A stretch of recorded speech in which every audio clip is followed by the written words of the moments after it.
안녕하세요, ADK 태호입니다. 오늘부터 저희가 새로운 시리즈를 다시 시작하려고 그래요. 저희가 예전에 디테일링 가이드라는 시리즈를 12편 정도 시작을 했었어요. 벌써 그게 2년 정도 지났거든요. 그리고 그 이후로 저희가 디테일링 관련된 팁들이 굉장히 많았는데 이번에 새로 디테일링 가이드 심화편을 준비를 하면서 디테일링 관련된 모든 내용이 다 들어간 그런 시리즈를 준비를 했습니다. 오늘은 첫 번째 시간으로 여러분들한테 디테일링이 무엇인가, 그리고 디테일링 순서, 이런 것들에 대해서 전체적으로 좀 말씀을 드리고, 다음 편에 디테일링 가이드 심화편 휠 시리즈부터 시작을 할 예정입니다. 자, 저희가 디테일링이 뭔지부터 설명을 드릴게요. 많은 분들이 꼼꼼하게 세차하는 걸 디테일링이라고 생각을 하세요.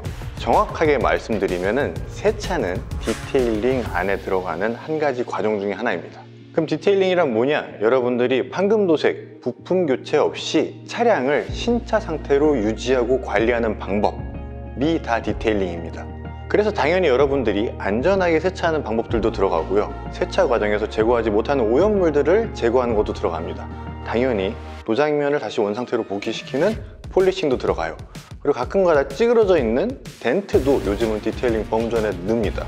왜냐하면 부품 교체를 하지 않으니까요. 그렇게까지 하고 났으면은 코팅하는 것까지, 이렇게 하는 모든 전 과정을 디테일링이라고 합니다.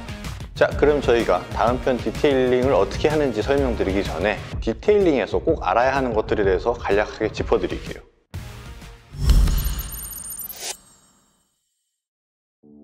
일단 첫 번째로 디테일링을 처음 접하시는 초보자분들한테 가장 중요한 것 중에 하나예요.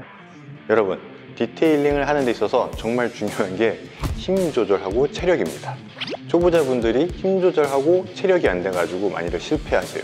자, 여기서 힘 조절이라는 게 뭐냐면은 안 지워지는 게 보일 때 너무 힘을 과하게 주세요. 특히 오염물 같은 걸 제거할 때, 워시미트질을 한다든지 아니면 페인트 클린저 같은 걸 작업할 때, 왁스 바를 때, 그리고 드라잉 타월 사용할 때, 이럴 땐 너무 힘을 과하게 주는 경향이 있어요. 그래서 힘을 너무 필요 이상으로 주지 말아라. 그리고 체력은 시간이 지나면 조금씩 늘어난다. 그리고 두 번째로 말씀드릴 거, 여러분들 디테일링 관련돼 가지고 신차 샀으니까 막 신나가지고 뭐 사야 되지 알아보기 시작하면은 살 게 너무 많아요. 자, 초보자분들은 무턱대고 이것저것 인터넷에 글 보고 장비부터 지르지 마시기 바랍니다. 초보자분들이 사야 할 건 딱 하나예요. 세차 가능한 초보자용 세트, 요거 하나만 사세요. 왜냐면은 이걸로 내가 세차를 다 한다, 초보자용 세트에 있는 물건 갖다가 다 써서 세차를 완료한다, 그러면은 그 다음번에 물건을 사세요. 가끔가다 체력이 안 되시는 분들은 이 세트에 있는 물건 다 사용하는 것도 버거운 경우가 있어요. 그러니까 내 체력 상황을 봐가면서 용품을 추가적으로 구매하시기 바랍니다. 세 번째로 말씀드릴 게, 여러분, 디테일링은 폴리싱을 제외하면은 모든 과정이 세정과 코팅으로 나눠져 있어요. 요것만 기억하셔도 디테일링을 어떤 식으로 해야 되겠다가 감이 옵니다. 네 번째, 디테일링에서는 마찬가지로 폴리싱을 제외하면은 세정, 코팅 모두 다 물을 쓰는 것과 물을 쓰지 않는 것으로 나뉘어요. 요 세 번째, 네 번째를 바탕으로 다섯 번째를 말씀드릴게요. 세차, 디테일링하는 순서에 대한 내용이에요.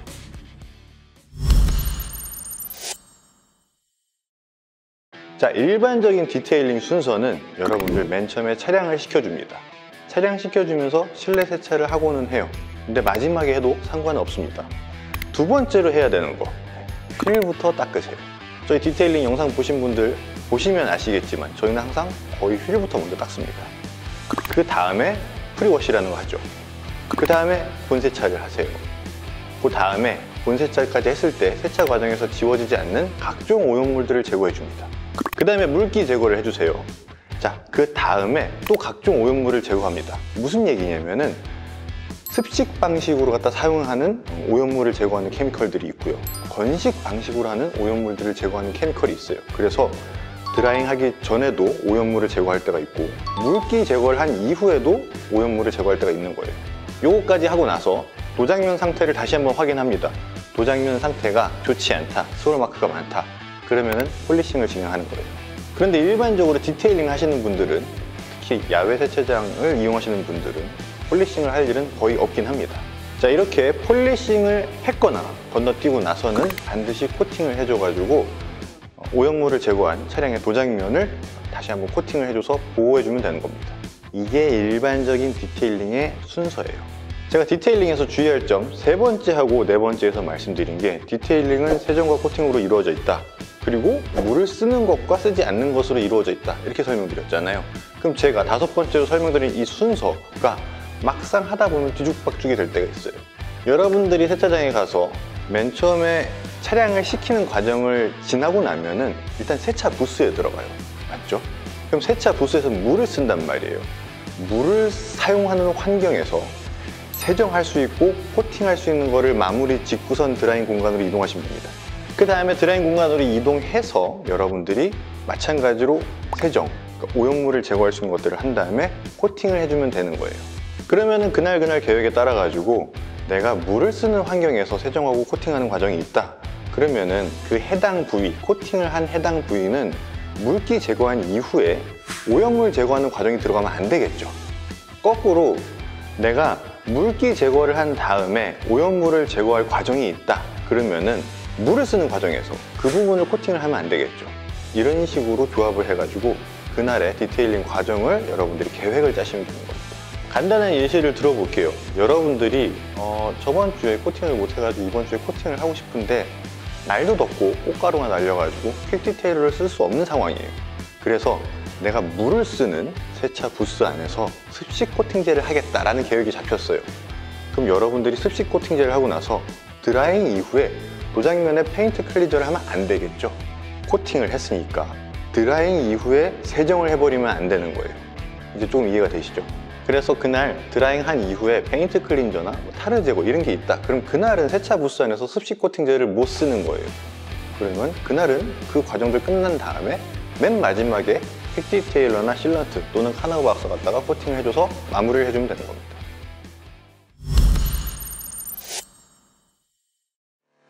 그리고 저희가 앞으로 디테일링 가이드 심화편에서는 세차장에서 사용하는 것들 위주로 설명을 드릴 겁니다. 보통 다 일반인 분들이 보시는 거니까. 그래서 여러분들이 알아야 될 세차장 종류가 2가지가 있어요. 세차 공간이랑 드라잉 공간이 그냥 야외로 되어 있는 곳. 이런 곳들 특징이 보통 세차 부스에서 사용할 때 기본 요금을 태그를 하고선 찍어요. 그러면은 고압수나 이런 것들 사용 시간이 3분에서 4분 정도로 사용 시간이 나옵니다. 마찬가지로 진공 청소기나 에어 컴프레셔도 이런 식으로 사용할 수 있어요. 이런 형태가 가장 일반적인 형태고 요즘 많아지고 있는 추세에 실내형 게러지 셀프 세차장이 있습니다. 여기는 여러분들이 세차하는 공간, 드라잉하는 공간 모두 실내로 돼 있어요. 그리고 부스 안에서 모든 걸 다 해결할 수가 있습니다. 여러분들이 부스를 사용하는 게 시간제 단위로 갖다가 예약을 할 수 있도록 돼 있어요. 그래서 그 부스 안에서는 여러분들이 고압수를 몇 번을 쓰던 에어 컴프레셔를 몇 번을 쓰던 진공 청소기를 몇 번을 쓰던 이걸 따로 택해서 쓸 필요가 없다는 겁니다. 가격 비교를 간단하게 한다면 일반적인 셀프 세차장에 비해서 실내형 게러지가 굉장히 비쌀 것 같은데 우리 환자분들이 하는 방식대로 하면 거의 가격 차이가 없어요. 실내형 게러지가 약간 더 비쌉니다. 환자처럼 디테일링을 하고 싶은 분들은 아무래도 실내형 게러지에 가시면은 내가 활용할 수 있는 장비들에 대한 자유도가 굉장히 높기 때문에 환자들한테는 좀 더 적합한 곳이라고 저희는 판단하고 웬만하면 실내형 게러지를 추천드리고 있어요. 그래서 집 근처에 실내형 게러지가 있는 경우에는 그렇게 비싸지 않으니까 실내형 게러지를 한번 이용해 보시기 바랍니다.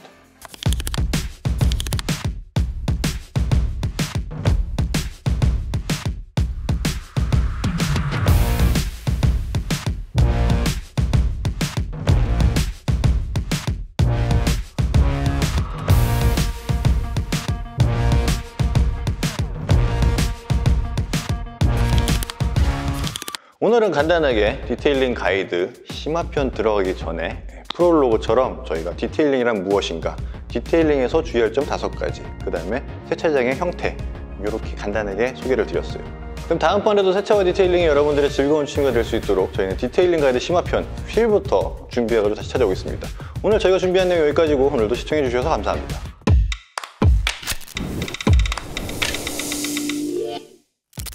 안녕하세요, ADK 태호입니다. 디테일링 가이드 심화편 2번째 시간. 오늘은 휠 디테일링 하는 방법에 대해서 설명드릴 거예요. 자, 일단 기본적인 휠의 구조부터 말씀을 드리겠습니다.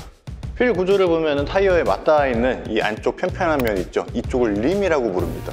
그리고 이렇게 살들처럼 일자로 뻗어있는 애들을 스포크라고 불러요. 그리고 스포크 끝에 쪽에 오면은 차량이랑 연결하는 볼트가 있고요. 이 휠 안에는 브레이크 디스크랑 브레이크 패드가 들어있게 됩니다. 휠에 이 스포크라는 구조 때문에 여러분들이 주행을 하게 되면은 얘가 빨리 돌잖아요. 평소에 이렇게 뚫려 있는 것처럼 보이지만 결국엔 얘가 방패판처럼 막히기 때문에 휠은 폐쇄적인 구조를 가지고 있다고 보시면 돼요. 왜냐면 여러분들이 주행하다가 브레이크 제동을 걸 때는 항상 얘가 돌고 있는 상태잖아요. 그 상태에서 브레이크 패드가 브레이크 디스크를 꽉 잡게 되면은 열이 발생해요. 마찰 때문에. 그 열이 빠져나갈 구멍이 없습니다. 그래서 그 열이 이 안에 갇혀 있기 때문에 휠은 항상 뜨거운 온도를 유지한 상태에서 오염물이 붙게 돼요. 그래서 도장면에 오염물이 들러붙는 것보다 훨씬 더 강하게 고착이 됩니다. 그러면 휠에 발생하는 오염물, 휠에 들러붙는 오염물들을 보면은 지금 말씀드린 브레이크 패드에서 나오는 분진가루가 첫 번째가 되겠고요. 그리고 두 번째, 지금부터 말씀드리는 오염물의 종류 3가지를 말씀드릴 텐데 이거는 본세차 때까지 계속 나오는 거니까 잘 기억해 두세요.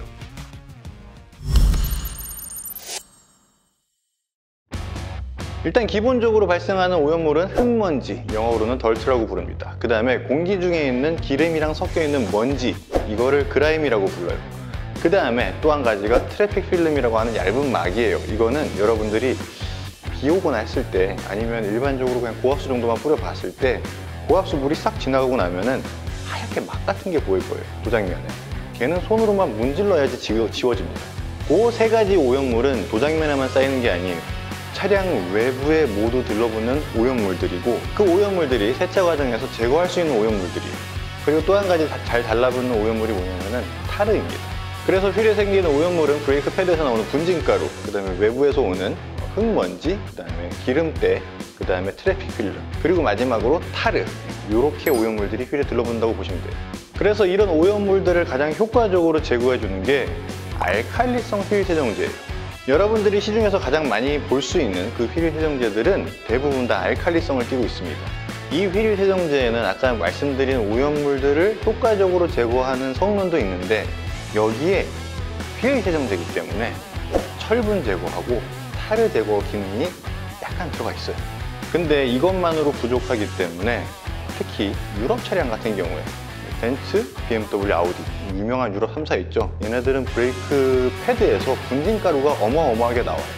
이게 휠 세정제로는 완벽하게 제거가 안 되다 보니까 철분 제거제가 있는 겁니다. 디테일링 브랜드에서 나오는 철분 제거제는 대부분 다 pH가 중성이에요.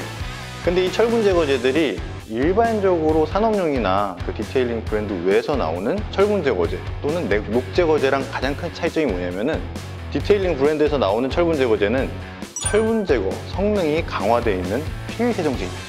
그래서 단순히 분진가루만 제거하는 게 아니라 아까 말씀드렸던 흙모래, 기름때, 그 다음에 트래픽 필름까지 제거할 수 있는 철분 제거 기능이 강화된 휠 세정제예요. 그런데 이것만으로 휠이 깨끗해지지 않을 때가 있어요. 6개월, 1년 동안 한 번도 닦지 않은 그런 휠들, 이런 애들은 알칼리성 휠 세정제 철분 제거제를 써도 10번을 닦아도 완벽하게 제거가 안 될 때가 있습니다. 이럴 때 사용하는 전문가용 휠 세정제가 pH가 산성입니다. 이런 pH가 산성인 휠 세정제들은 물론 세정력도 굉장히 강해요. 근데 문제는 휠은 항상 고무 타이어랑 붙어 있지 않습니까?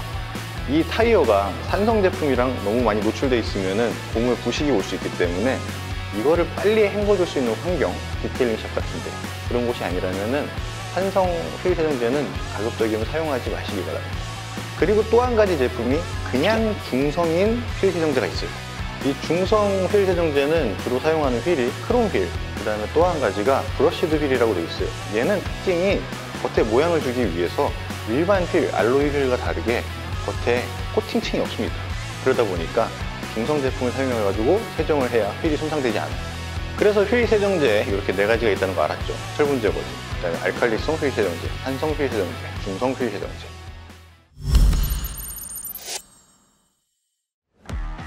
휠 세정할 때 가장 많이 사용되는 페인트 브러쉬 형태의 휠 브러쉬예요. 요거는 초보자분들은 요것만 가지고 있어도 충분합니다. 요 페인트 형태의 휠 브러쉬 갖다가 스포크, 그 다음에 스포크 사이, 그 다음에 요 타이어까지 다 세정을 해줄 수가 있어요.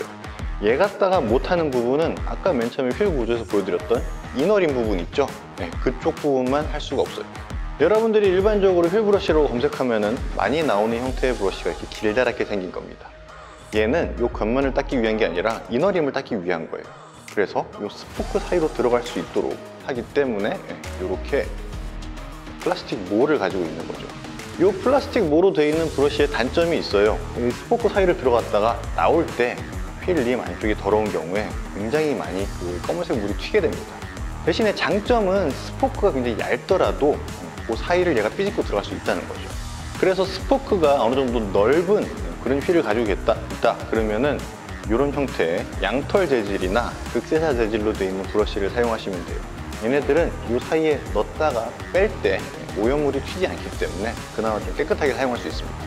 자, 이렇게 닦다 보면은 환자, 중환자까지 넘어가신 분들은 이 스포크하고 림만 닦는 걸로 갖다가 만족을 못할 때가 있어요. 휠 안쪽을 보면은 이너림이 있기 때문에 스포크 사이로 브러쉬를 넣으면은 이쪽 안쪽 림 쪽 부분은 닦을 수는 있어요. 대신에 문제는 이 스포크 뒤쪽 부분이 있죠. 여기를 닦고 싶어하는 환자분들이 계십니다.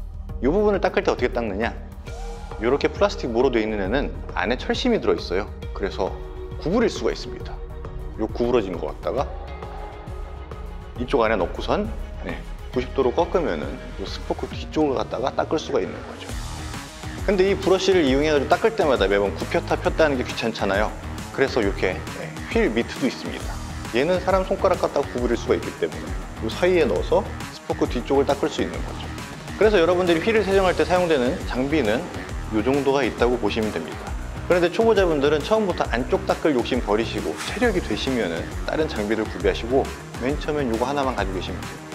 그 다음에 여기다 한 가지 더 추가하면은 트렁크 공간이 되신다 하면은 휠 닦을 때 사용할 휠 버킷 하나 정도만 더 가지고 계시면 되는데, 이거는 저희가 다음 편 휠 세정하는 방법 설명할 때 좀 더 자세히 설명드리도록 하겠습니다.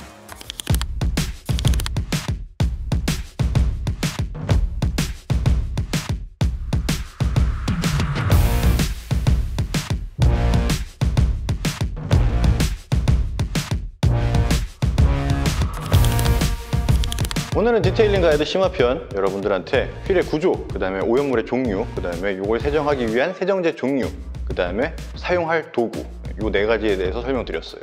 그럼 다음 편에서는 이 오염물들을 어떤 세정제 가지고 도구들을 어떻게 사용하는지, 휠 세정하는 방법에 대해서 말씀드리겠습니다. 그럼 다음번에도 세차와 디테일링이 여러분들의 즐거운 취미가 될 수 있도록 휠 세정하는 방법을 가지고 찾아오겠습니다. 오늘 저희가 준비한 내용 여기까지고, 오늘도 시청해주셔서 감사합니다.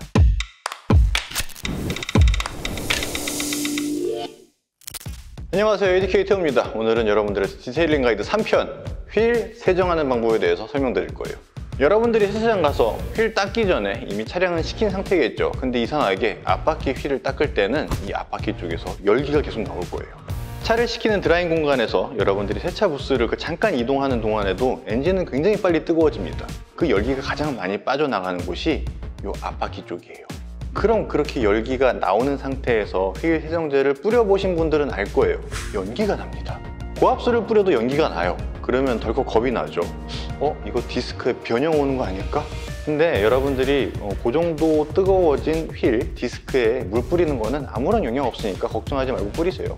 여러분들이 디스크에다가 물을 뿌렸다가 디스크에 변형이 오는 경우는 여러분들이 서킷을 주행해가지고 휠 디스크가 완전 시뻘겋게 달궈지는 그런 상태에서 물을 뿌리면 변형이 올 수도 있습니다. 근데 여러분들이 드라잉 공간에서 세차 부스를 이동한 정도, 그 정도는 아무런 영향 없으니까 그냥 뿌리셔도 됩니다. 대신에 세정제를 뿌리거나 특히 철분 제거제 같은 경우에는 냄새가 좀 독하거든요. 그래서 여러분들이 디테일링 할 때 본세차까지는 가급적 마스크를 사용하는 것을 추천을 드려요.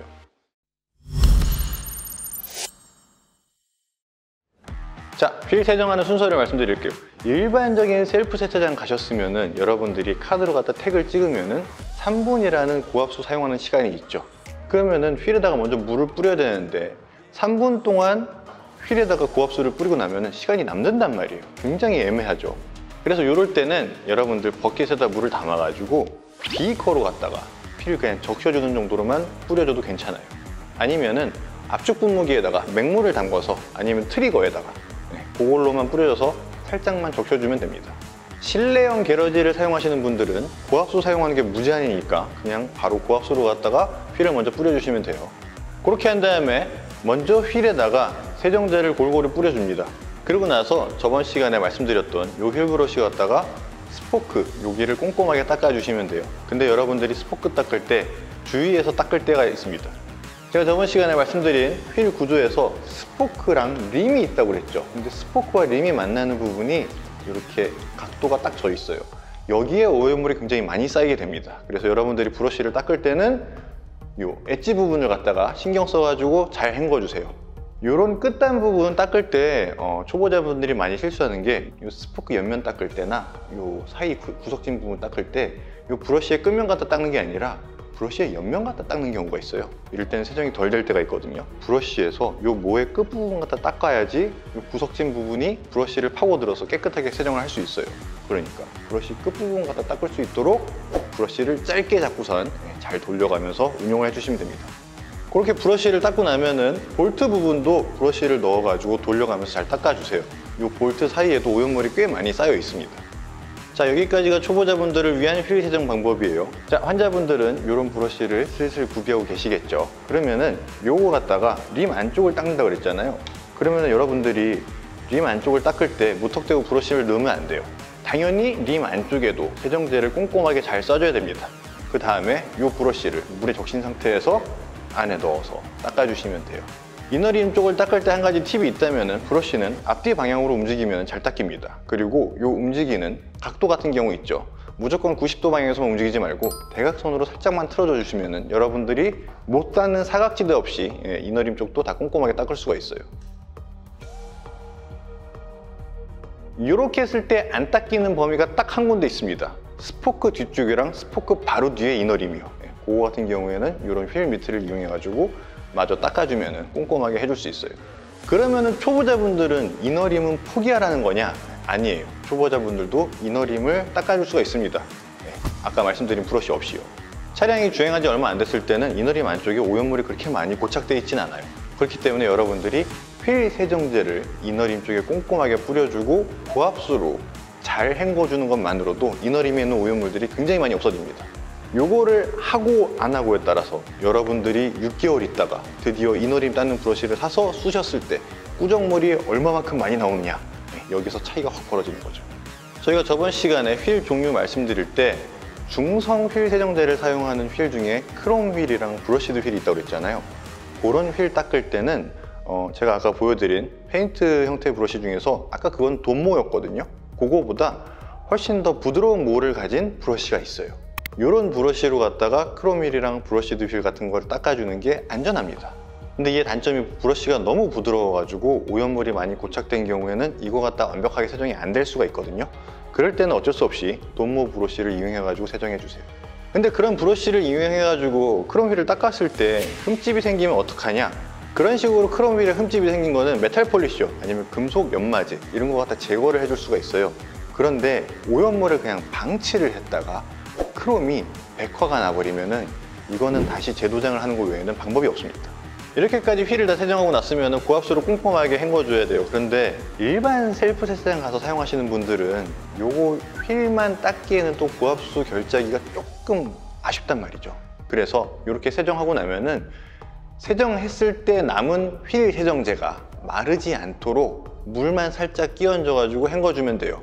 아까 여러분들이 썼던 그 비커 갖다가 두어 번만 뿌려가지고 휠 세정제가 어느 정도 흐르도록만 해주면 됩니다. 여러분들이 이게 다 세정을 마치고 났으면은 초보자분들이 가장 많이 놀라는 게 뭐냐면은 휠 디스크가 녹슬어 있는 걸 볼 거예요. 이거는 디스크가 물에 닿거나 철분 제거제에 닿게 되면은 자연스럽게 일어나는 반응입니다. 이거 해결하는 방법은 정말 쉬워요. 여러분들 그냥 브레이크 세게 한번 꽉 밟으면 없어지는 거니까 괜히 이것 때문에 정비소 가거나 그러지 마세요.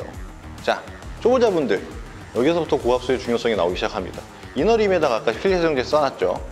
그러면은 그 부분을 고압수로 갖다 굉장히 꼼꼼하게 잘 헹궈줘야 돼요. 그래서 여러분들이 고압수를 이용할 때 이너림 안쪽도 꼼꼼하게 잘 헹궈줘야 됩니다.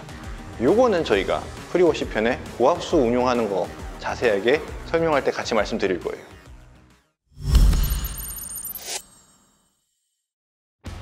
제가 디테일링은 세정과 코팅으로 이루어졌다고 말씀드렸죠. 휠도 마찬가지로 세정을 했으니까 코팅을 해줘야 됩니다.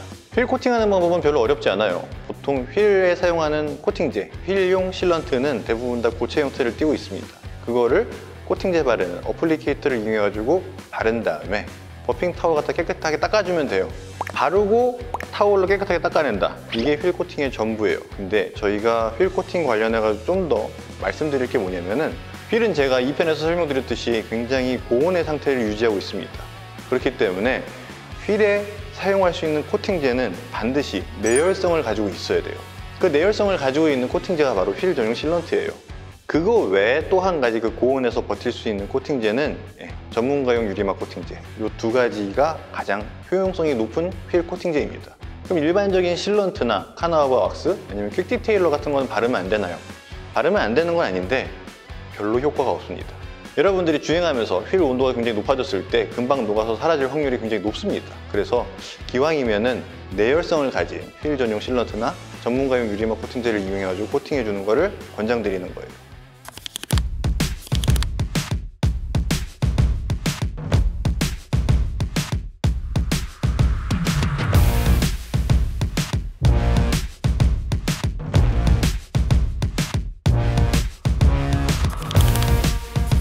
오늘은 디테일링 가이드 심화편에서 휠 세정하는 방법 그리고 간단하게 코팅하는 방법에 대해서 말씀드렸어요. 그럼 다음번에도 세차와 디테일링이 여러분들의 즐거운 취미가 될 수 있도록 다음 편은 타이어 세정하고 드레싱하는 거에 대해서 준비해서 찾아오겠습니다. 오늘 저희가 준비한 내용 여기까지고 오늘도 시청해주셔서 감사합니다.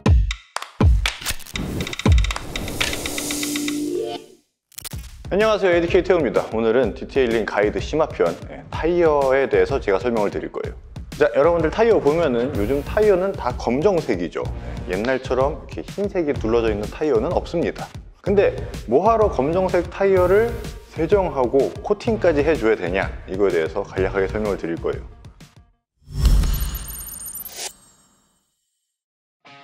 제가 저번 시간에 계속 얘기했던 그 외부에서 오는 오염물들 3가지 말씀드렸던 거 있잖아요. 걔네들도 당연히 타이어에 묻어요. 타이어를 근데 닦아도 검정색이니까 그게 티가 안 나잖아요. 근데 타이어에서만 나오는 특이한 오염물이 한 가지가 있습니다. 그거를 갈변이라고 불러요. 갈변이 도대체 왜 생기느냐? 갈변은 별거 아니에요. 갈색 오염물, 똥처럼 생겼다고 그래서 여러분들이 흔히 자연현상에서 볼 수 있는 것 중에 가장 쉽게 볼 수 있는 게 사과 잘라 놓으면은 사과 속살이 갈색으로 변하는 거 있죠. 그런 것들도 다 갈변이라고 불러요. 그럼 타이어에 있는 뭐 때문에 갈변 현상을 일으키느냐? 우리가 실생활에서 사용하는 고무들, 합성 고무까지 모두 포함해가지고 이런 고무들은 얘네들이 갈라지기 때문에 갈라지는 걸 방지해주기 위해서 오존 분해 방지제라는 게 안에 들어가 있어요. 근데 이게 새 타이어일수록 오존 분해 방지제가 많이 들어 있습니다. 시간이 지나면 자연스럽게 타이어 겉면으로 흘러나와요. 이렇게 나온 오존 분해 방지제가 산소랑 만나게 되면 갈변이 되는 겁니다. 그래서 타이어 겉면에 이렇게 생긴 갈변을 뭐로 제거해 줘야 되느냐? 여러분 다행히도 휠 세정제 갖다가 갈변이 굉장히 효과적으로 제거가 돼요. 그래서 여러분들이 휠을 닦기 위해서 샀던 휠 세정제 있죠? 알칼리성 휠 세정제, 그거 갖다 타이어를 닦아주면 돼요. 내가 휠이 크롬 휠이나 브러시드 휠이다, 그래서 중성 휠 클리너를 가지고 있다, 그런 분들도 타이어 갈변 세정을 해주기 위해서 알칼리성 휠 세정제가 필요해요. 그리고 제가 유럽 차량 주행하시는 분들, 그분들은 철분 제거제 사용하는 게 좀 더 효과적이라고 말씀드렸잖아요. 근데 철분 제거제로는 갈변 제거가 안 됩니다. 그리고 한 가지 더, 철분 제거제 사용하시는 분들은 휠에다가 철분 제거제 뿌릴 때 타이어에는 가급적 닿지 않도록 해주세요. 왜냐하면 철분 제거제가 타이어에 과하게 묻었을 때 타이어에서 철분 반응을 일으킵니다. 녹슨 것처럼 갈색 물이 흐른 자국들이 생길 수가 있어요. 그게 생기는 이유는 간단해요. 여러분들 타이어에는 이 안에 철심이 박혀 있어요. 그래서 철분 제거제를 과다하게 뿌리면은 안쪽에 닿아 있는 그 철심들 때문에 반응이 나가지고 녹물이 흐른 것처럼 타이어에 생길 수가 있습니다. 근데 이게 잘 안 지워져요.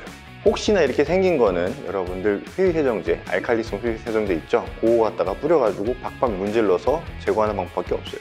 갈변이라는 오염물 자체가 알칼리성 세정제에 의해서 반응이 잘 되기 때문에 여러분들이 중성 휠 클리너 있죠? 그거 갖다 닦으면은 잘 제거가 되질 않아요. 그리고 말씀드렸던 것처럼 철분 제거제는 뿌리면은 녹 흐른 자국이 생기니까 그것도 좀 효과가 없는 거고, 그러면은 세정력이 강한 산성 휠 클리너 갖다가 닦으면 어떻게 될까? 라고 생각해 볼 수 있잖아요. 세정은 잘 됩니다. 근데 문제는 고무 부식도 일으키기 때문에 산성 휠 클리너는 웬만하면 타이어 쪽에다가 사용하지 말아야 되겠죠.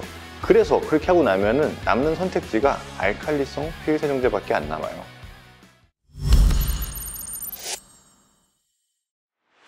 자, 그러면은 타이어 닦는 도구들로 넘어가 보겠습니다.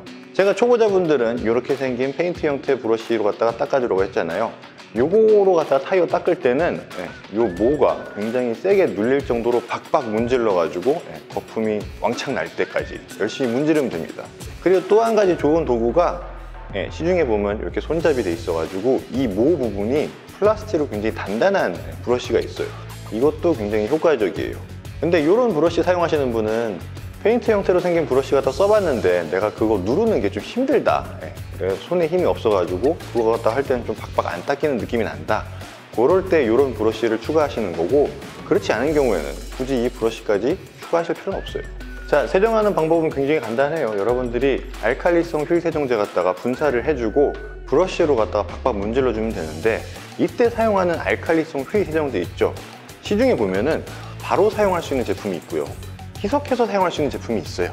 바로 사용하는 제품들은 그냥 뿌려가지고 닦으시면 됩니다. 근데 희석해서 사용하는 제품들 보면은 만약에 이 제품이 휠을 닦을 때는 1대10으로 희석해서 사용하는 제품이다, 타이어를 닦을 때는 그거보다 농도를 2배 정도 진하게 타서 사용하는 게 훨씬 더 효과적이에요. 그러니까 1대5로 희석해서 사용하면 되겠죠. 그래서 그런 원액 제품을 사용하시는 분들은 희석 용기를 2개 정도 추가를 하세요. 그래서 1대10으로 희석한 휠 세정하는 그런 세정제를 하나 만들어 두시고, 타이어를 세정하는 1대5짜리를 하나 만들어 두시면 됩니다. 근데 이게 귀찮다 그러면은 중간 정도로 1대7 정도로 희석해가지고 휠, 타이어 다 쓰시면 돼요. 크롬 휠, 브러쉬드 휠 이런 거 사용하시는 분들은 그냥 중성 휠 클리너를 하나 놔두고 타이어 세정용 그 휠 클리너를 하나 희석해가지고 놔두면 되는 거예요.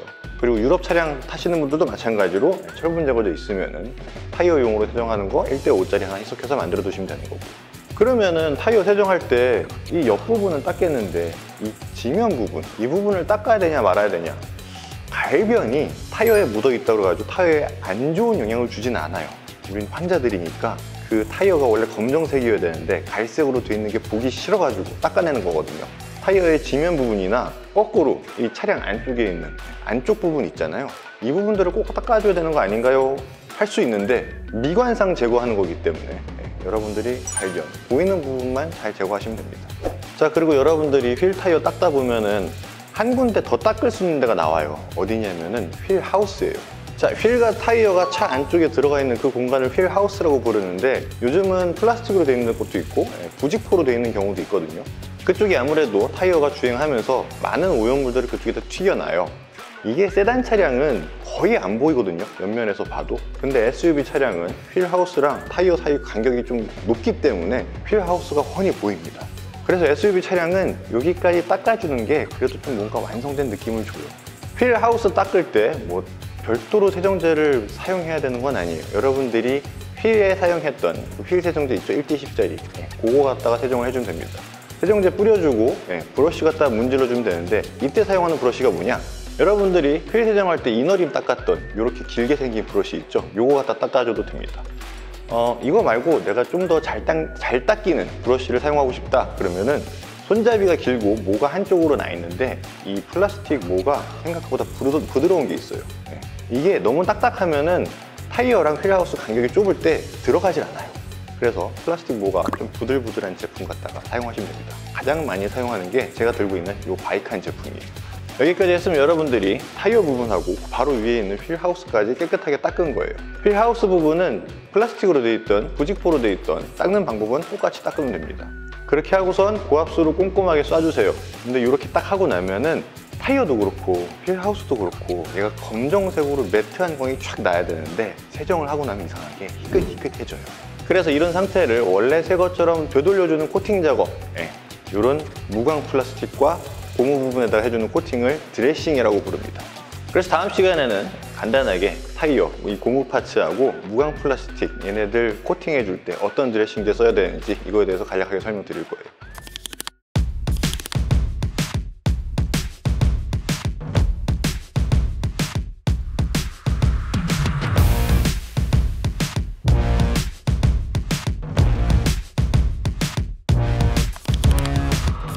그럼 다음번에도 세차와 디테일링이 여러분들의 즐거운 취미가 될 수 있도록 다음 시간에는 타이어, 그 다음에 휠 하우스 쪽 드레싱하는 방법에 대해서 준비해서 찾아오겠습니다.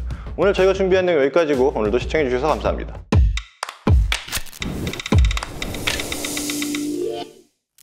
안녕하세요, 에듀케이터입니다. 오늘은 여러분들한테 저번 시간에 이어서 타이어 세정한 이후에 드레싱하는 거에 대해서 설명드릴 거예요. 타이어나 휠하우스처럼 이런 부분들을 세정하고 나면은 시간이 지나면은 타이어가 아무래도 좀 희끗희끗하게 완전 검은 색상을 띠진 않거든요. 그래서 이럴 때 드레싱제를 싹 발라줘서 타이어를 코팅을 해주면은 검고 매트한 감이 확 올라오기 때문에 새 타이어처럼 보일 수 있습니다.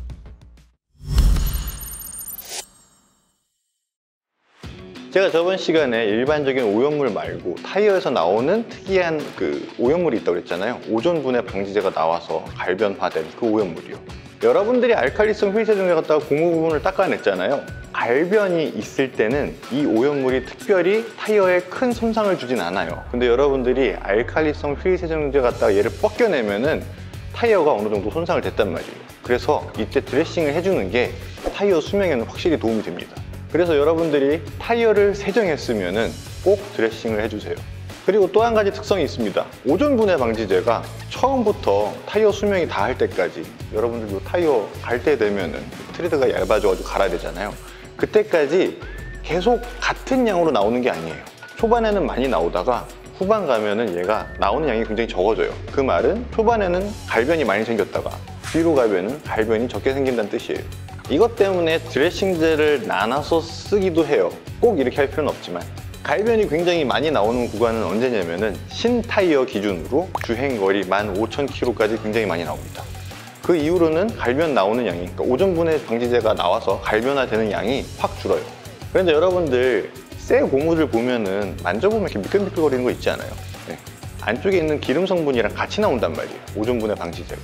그런데 여러분들이 드레싱제를, 유성 드레싱제를 바르면은 얘가 나오게 하는 거를 더 가속화시켜요. 그렇기 때문에 주행거리 15,000km까지는 드레싱제를, 수성 드레싱제를 써주는 게 좋다는 게 이것 때문이에요. 그리고 15,000km 이후로는 유성 드레싱제 갖다가 관리를 해주시면 됩니다. 나는 근데 굳이 그렇게까지 하고 싶지 않다 그러면은 처음부터 그냥 유성 드레싱제로 쭉 관리하셔도 상관은 없습니다. 근데 이 유성 기반 드레싱제하고 수성 기반 드레싱제하고 약간의 차이점은 있어요. 제가 유성 기반, 수성 기반 이게 붙어서 이렇게 얘기하는 건데 사실 그게 아니라 둘 다 오일 기반으로 만들어져요. 근데 유성 드레싱제는 기름이랑 친할 뿐이에요. 그리고 수성 드레싱제는 물이랑 친할 뿐입니다. 이 두 가지가 어떻게 차이가 있느냐? 광을 보면은 유성 드레싱제가 좀 더 매트한 광이 나요. 수성 드레싱제는 굉장히 반짝반짝거립니다. 두 번째 차이점은 지속성이에요. 아무래도 유성 드레싱제가 지속성이 좀 더 깁니다. 어느 정도냐면은 유성 드레싱제는 6주에서 8주 정도 지속된다고 보시면 되고요. 수성 드레싱제는 3주에서 5주? 네. 세 번째 차이점은 건조 시간이에요. 유성 드레싱제가 발라놓고선 마르는 데까지 시간이 좀 더 걸려요. 수성 드레싱제는 바르고선 금방 마르는 편입니다. 그래서 유성 드레싱제를 발랐을 때는 얘가 말랐는지 안 말랐는지 좀 확인을 하시고선 출발을 하시는 게 좋아요. 드레싱제가 다 마르지 않은 상태에서 주행하게 되면은 얘가 도장면으로 튑니다. 이런 것 때문에 여러분들이 전체적인 세차 과정에서 도장면에는 코팅을 하기 전에 타이어 드레싱을 먼저 해주세요. 그러면은 도장 코팅을 하는 동안 타이어에 바른 드레싱제가 어느 정도 마를 테니까 코팅을 마무리하고선 출발해도 도장면에 튀는 일은 없을 거예요.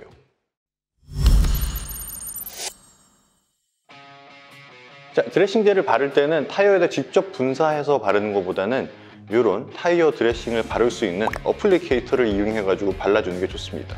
드레싱제를 여기다 덜거나 이쪽에다 뿌려가지고 타이어에 발라주는 게 좋아요. 이런 형태도 있고요. 이런 식으로 손잡이가 커서 좀 더 넓게 바를 수 있는 형태도 있습니다. 그리고 여러분들이 안 쓰시는 그냥 브러쉬 있잖아요. 그거 갖다가 드레싱제를 뿌려가지고 타이어에 발라줘도 돼요. 그렇게 되면은 타이어에 보면은 뭐 별의별 글씨들이 다 써 있잖아요. 거기 양각, 음각 부분들 빠뜨리지 않고 꼼꼼하게 바를 수 있는 장점이 있습니다. 자, 타이어 세정하는 거랑 마찬가지로 타이어 드레싱 하는 것도 이 옆쪽면만 해주세요. 지면 부분에는 드레싱을 하는 게 아니에요. 여러분들이 지면 부분에 드레싱을 하게 되면은 지하 주차장 내려가서 우레탄 지면을 딱 맞는 순간 바로 차가 들이붙합니다. 그러니까 절대로 드레싱제는 지면 부분을 바르지 마세요. 그리고 타이어 어플리케이터를 드레싱을 딱 하고 나면은 그 어플리케이터는 여러분 웬만하면 빨아서 쓰지 마세요. 빨아도 검정색 꾸정물이 계속 나올 거예요. 한번 사용하고 나면은 비닐랩 같은 거 있죠? 거기다 넣어가지고 보관하시고선 계속 사용하시는 게 좋아요. 물론 세탁하고 싶으신 분들은 세탁을 하세요. 근데 아마 해보면은 99%는 후회하실 거예요. 자, 근데 휠하우스 같은 경우에는 내가 손을 뻗어서 넣어도 안쪽까지 다 어플리케이터다가 어떻게 드레싱을 할 수가 없을 것 같잖아요. 그래서 휠하우스를 드레싱할 때는 그냥 거기다 갖다 대고서 직접 쏘면 됩니다. 쏘면 어떻게 되느냐, 드레싱제가 휠하우스 모양을 타고선 알아서 퍼지게 돼 있어요. 그래서 골고루만 잘 분사를 해주면은 알아서 드레싱이 쫙 되게 됩니다. 별거 없죠. 그리고 휠하우스 중에서 보면은 저번 시간에 말씀드렸던 것처럼 플라스틱 재질로 되어 있는 게 있고 부직포 재질로 되어 있는 게 있잖아요. 부직포 재질로 되어 있는 휠하우스는 드레싱이 안 됩니다. 거기다 드레싱제 바르지 마세요. 플라스틱 재질로 되어 있는 곳만 드레싱제를 뿌려주시기 바랍니다.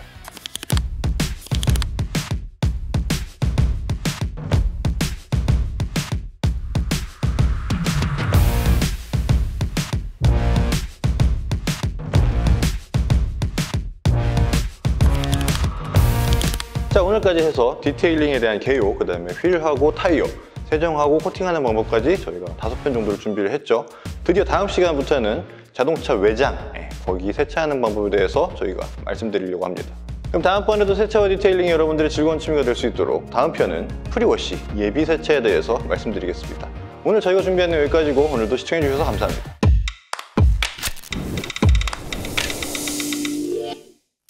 안녕하세요, 에듀케이터 태우입니다. 오늘은 저희가 디테일링 가이드 심화편 드디어 프리워시에 대해서 말씀드리겠습니다. 프리워시, 워시, 닦기 전에 하는 거, 예비 세차란 뜻입니다.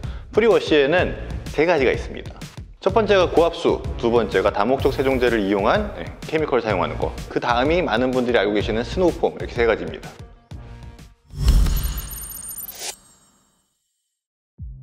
제가 휠 타이어 편에서도 말씀드렸던 여러분들이 주행하면서 외부에 묻는 오염물 3가지 있다고 말씀드렸죠. 그 오염물 첫 번째가 흙모래, 덜트라고 불렀던 거, 그 다음에 공기 중에 있는 기름이 먼지랑 붙어서 덜러붙는 기름때인 그라임, 그 다음에 얇은 막처럼 형성되는데 잘 떨어지지 않는 트래픽 필름, 이렇게 3가지였어요. 이 3가지 오염물들 중에 프리워시 과정에서 제거되는 거는 흙모래하고 기름때, 얘네들이 대부분 다 제거되고 일부 트래픽 필름이 제거가 됩니다. 그렇기 때문에 여러분들 프리워시 과정 굉장히 중요합니다. 여러분들이 비포장 도로 같은 데를 많이 주행했다, 아니면 그런 데를 꼭 주행하지 않았어도 흙모래가 차량 외부에 많이 묻어 있다, 그럼 맨 처음에 해야 될 게 고압수입니다.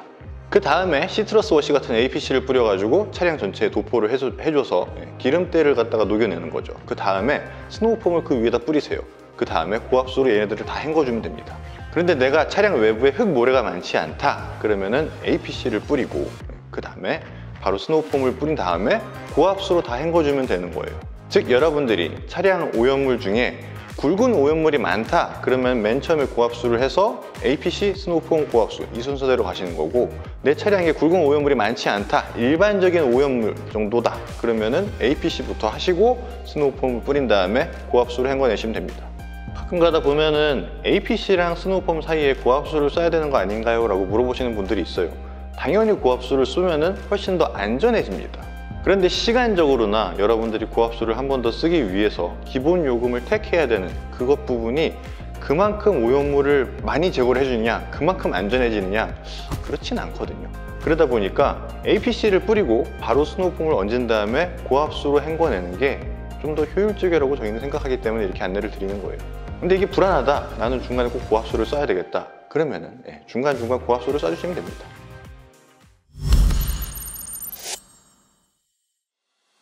자, 드디어 프리워시 첫 번째 고압수에 대해서 설명드릴게요.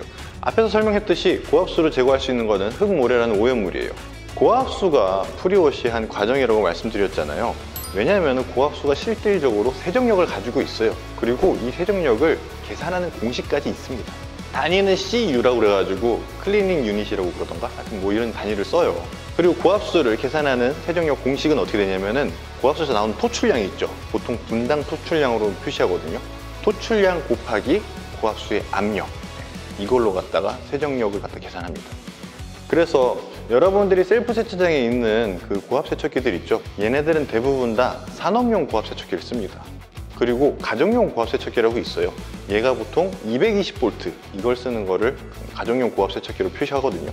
그래서 고압 세척기가 사용하는 전압이 220V냐 아니면 340에서 380V냐, 단상이냐 삼상이냐로 다 나눠져요. 아무래도 삼상을 쓰면은 고압 세척기 안에 들어있는 펌프 엔진이 훨씬 더 큰 힘을 낼 수 있기 때문에 압력도 굉장히 높아집니다. 그런데 셀프 세차장에서 사용하는 압력은 대충 100바 정도로 고정되어 있거든요. 그런데 디테일링 하시는 분들이 가장 많이 사용하는 그 고압 세척기가 카처 제품이에요. 카처 제품 중에 보면은 120바, 140바 이렇게 나오는 애들이 있거든요. 그런데 얘네들이 220V짜리다 보니까 토출량을 자세히 보면은 분당 토출량이 7리터 이런 식으로밖에 안 돼요. 근데 셀프 세차장에 있는 삼성 고압 세척기는 토출량이 10리터 이상이 되거든요. 그래서 카처 제품 K 시리즈 요 가정용 고압 세척기 기준으로 보면은 압력이 보통 110에서 최대 180바까지 되고 토출량을 보면은 6에서 8리터 정도가 나와요. 산업용 고압 세척기를 보면은 압력이 한 110에서 200바, 240바까지 굉장히 범위가 넓습니다. 그리고 토출량 같은 경우에는 12리터에서 많게 나오는 건 한 18리터까지도 나오거든요. 그럼 제가 이 앞에서 설명했던 이 고압수의 세정력 계산하는 걸 보면은 가정용 고압 세척기 180바짜리라고 하더라도 180 곱하기 분당 토출량 8리터 많이 나온다고 그래서 요거를 해봤자 세정력이 1440CU가 나오는 거예요. 산업용 고압 세척기에서 좀 적게 나온다고 그래가지고 압력이 120바이네가 토출량 적게 나온다고 그래서 12.5리터로 계산을 해도 얘가 이미 1500CU가 나와요. 그러니까 단순히 압력만 봐도 180바가 더 셀 것 같은데 실질적인 세정력은 토출량이 더 많은 산업용 고압 세척기가 세정력이 더 좋아요.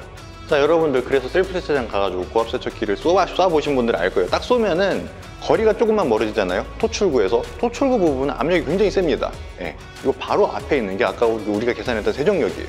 근데 거리가 조금만 멀어지면은 거의 물 한 개처럼 나가거든요.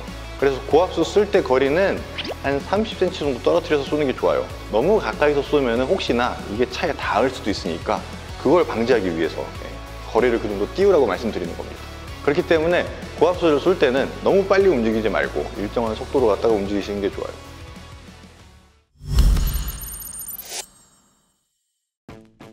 자, 이제 고압수에 대해서 아직도 할 말 많아요. 자, 고압수 뿌리는 순서를 말씀드릴게요. 일반적으로 고압수를 뿌리는 순서는 차 위에서부터 아래쪽으로 뿌려주는 게 좋습니다. 이거는 세차하는 과정에서 다 적용되는 거예요. 고압수도 그렇고 여러분들이 미트질 할 때도 그렇고 위에서부터 아래로. 이유는 하단이 가장 더럽기 때문에 그렇습니다. 그래서 여러분들 차 문짝이 있죠. 이거를 한 판넬이라고 부르는데 한 판넬을 위에서부터 아래로 지그재그 모양으로 뿌려가지고 맨 하단까지 꼼꼼하게 다 뿌리세요. 그 다음에 옆 판넬로 넘어가서 마찬가지로 걔를 지그재그로 내려오면서 헹궈야지 여러분들이 빠뜨리는 것 없이 다 헹굴 수가 있습니다. 이게 대충 뿌리면은 특히 폼 같은 거 뿌려놨을 때 헹구고 나면은 물이 흐르면서 밑에 있는 폼까지 다 헹궈버린단 말이에요. 내가 여기를 제대로 고압수를 쐈는지 안 쐈는지 헷갈릴 때가 있어요. 그래서 이런 방법으로 위에서부터 아래로 지그재그 모양으로 고압수를 헹궈줘라 라고 설명드리는 거예요. 자, 여러분들 고압수 쏴보면은 고압수 나가는 모양이 부채꼴 형태로 나가요. 이렇게 일자 형태로 나가는 거거든요. 나중에 다 헹궜는데 트렁크하고 본네트 안쪽하고 차 문틈 사이에 폼이 고여있는 걸 볼 때가 있어요. 요거는 여러분들이 문틈에다가 고압수를 꼼꼼하게 안 써줘서 폼이 거의 고여있는 거거든요. 그래서 고압수를 쓸 때도 틈새 부분을 갖다 꼼꼼하게 쏴주면 됩니다. 별거 없어요. 들고 있는 트리거를 90도만 꺾으면은 여러분들이 세로로 썼다가 가로로 썼다가 할 수 있습니다. 그래서 그 틈새에 맞춰가지고 고압수를 잘 쏴주면 돼요. 자, 그리고 고압수 쏠 때 또 한 가지 팁. 여러분들 셀프 세차장 가면은 고압수의 선, 이게 천정에 매달려 있잖아요. 그러다 보니까 대부분 다 한쪽 손은 고압수를 쏘고 한쪽 손은 이 릴을 잡고 있습니다. 이렇게 돼 있으면은 고압수를 갖다가 양손으로 운영하는 거에 비해서 제대로 운영할 수가 없어요. 제가 좀 전에 말씀드린 가로 세로도 만들 수가 없습니다. 대충 뿌릴 수밖에 없게 되는 거죠. 그래서 양손으로 쓰려면 어떡하냐? 간단해요. 고압수 릴을 몸 뒤로 넘겨가지고 남아있는 선을 여러분들이 고압수 쓰는 릴이랑 같이 잡아가지고 하시면은 이쪽 손이 남아서 양손으로 쓸 수 있게 됩니다. 그리고 고압수 쏠 때 초보분들이 가장 많이 하는 실수, 제발 방아쇠 좀 당기세요. 일단 택을 하면은 물이 나오긴 나와요. 근데 그거는 진짜로 나오는 그 고압의 물이 아닙니다. 꼭 트리거를 당기세요. 그리고 제가 휠편에서 말씀드렸던 것처럼 그 휠 안쪽에 이너링 있죠. 이쪽이랑 휠 하우스까지 꼼꼼하게 고압수를 쏴줘야 되는데 이거를 할 때 고압수를 밑에서 위로 쏘는 게 좋거든요. 근데 이 각도를 만들려면은 다리를 구부려서 주저앉는 게 아니라 허리를 구부려서 고압수를 옆으로 쏘면은 그 위쪽 부분까지 다 충분히 헹굴 수 있습니다.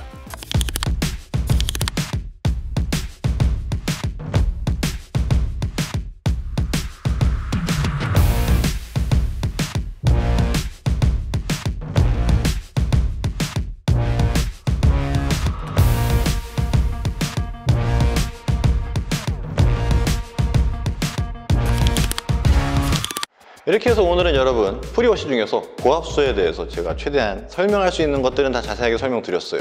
고압수에서 제거되는 오염물, 고압수가 진짜로 세정력을 가지고 있는 공식까지 있다는 거, 가정용 고압세척기, 산업용 고압세척기, 단순히 압력이 높다고 좋은 게 아니다. 그리고 고압수 쏠 때 여러분들이 세차장 갔을 때 세차 부스 안에서 제대로 사용할 수 있는 여러 가지 팁들도 설명을 드렸습니다. 그럼 다음번에도 세차와 디테일링이 여러분들의 즐거운 취미가 될 수 있도록 다음 시간은 APC, 다목적 세정제에 대해서 말씀드리겠습니다.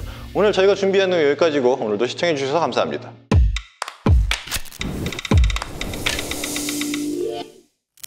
안녕하세요, 에듀케이터입니다. 오늘은 프리워시 중에서 APC, 다목적 세정제에 대해서 말씀드릴 거예요.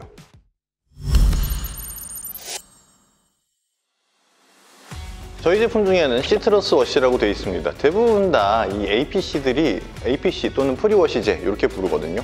얘네들 제품명의 특징이 뭐냐면은 시트러스 아니면 오렌지 이런 이름들이 들어가 있습니다. 시트러스라는 게 감귤류를 뜻하는 뜻이거든요. 뭐 오렌지도 있고요, 귤도 있고요, 레몬, 라임 이런 애들 다 통틀어가지고 시트러스라고 부릅니다. 그럼 이런 제품들에 왜 시트러스라는 이름이 붙었느냐? 실제로 이런 시트러스류의 추출물을 가지고 기반으로 만들어졌기 때문에 그래요. 근데 여러분들이 흔히 알고 있다시피 레몬, 귤 이런 애들 pH가 산성입니다. 그런데 APC, 시트러스 베이스 약재들 보면은 이상하게 pH가 알칼리성이죠. 시트러스 추출물도 만들었어도 제조하는 과정에서 이런 pH들은 충분히 다른 성분에 의해 가지고 pH가 알칼리성으로 바꿔서 결과물을 낼 수 있어요. 이런 APC 프리워시 제품이 제가 누누이 말씀드리는 그 세 가지 오염물들 제거하는데도 굉장히 효과적인데, 특히나 여러분들이 봄, 가을철에 많이 생기는 벌레 사체 있죠. 고속도로 주행하면은 앞범퍼, 사이드미러 쪽에 다다다닥 붙잖아요. 얘네들 굉장히 효과적으로 제거해 줍니다. 왜냐면은 벌레 사체 내장이 산성이거든요. 이런 알칼리성이 걔네들을 중화시켜 주기 때문에 굉장히 효과가 좋은 거예요. 그리고 또 한 가지, 새똥에도 굉장히 효과적이에요. 그 외에도 벌똥, 그 보면은 봄철에 보면은 이상한 노란색 점박이들이 있어요. 걔네들. 그리고 나무 밑에다 주차했다가 떨어지는 나무 수액들, 얘네들한테도 다 효과적이기 때문에 굉장히 다방면으로 사용할 수 있습니다. 얘네들을 다 프리워시 과정에서 APC나 프리워시제 갖다가 제거를 해줄 수 있는 거예요.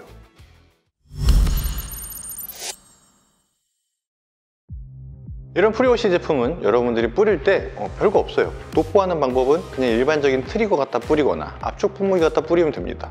그런데 이런 프리워시 제품은 뿌릴 때 차량 전체에다 뿌려주는 거거든요. 그래서 트리거를 사용해가지고 뿌리는 것보다는 압축 분무기 사용하는 거를 훨씬 더 권장을 드려요. 차량 전체에다 뿌려준 다음에 벌레 사체가 좀 많이 붙었다, 그 부분에다가 좀 더 집중해서 뿌려주면 되는 겁니다. 새똥이 있다, 그쪽 부분에다 좀 더 뿌려주면 되는 거예요. 그리고 프리워시 제품 뿌릴 때 압축 분무기로 뿌리는 경우에 보통 압축 분무기 용량이 1.5L에서 2L 정도 된단 말이에요. 근데 공기를 압축해야 되는 공간이 있다 보니까 1.5L인 경우에는 용액이 들어가는 게 1L 정도 되고요, 2L인 경우에도 한 1.5L밖에 안 들어가요. 이거 갖다 여러분들이 차량 전체를 뿌릴 수 있는 게 정상이에요. 중형 세단은 1L, SUV 같은 경우에는 1.5L 갖다 다 뿌릴 수 있어야 돼요. 근데 가끔가다 모자랄 때가 있죠. 요거는 이렇게 뿌리시는 분들이 너무 많이 뿌리는 겁니다. 프리워시 제품도 압축 분무기로 뿌리든 트리거로 뿌리든 위에서부터 아래로 뿌려주시면 돼요. 근데 위에서부터 아래로 뿌릴 때 지그재그로 뿌려도 좋습니다. 좋아요. 근데 지그재그로 뿌릴 때 이걸 너무 촘촘하게 뿌리는 분들이 있어요. 그러면은 용량이 모자르게 돼요. 지그재그로 뿌릴 때 한 줄 정도는 건너뛰어서 뿌리면은 자연스럽게 흘러내리면서 다 도포가 되니까 너무 꼼꼼하게 뿌리실 필요 없어요.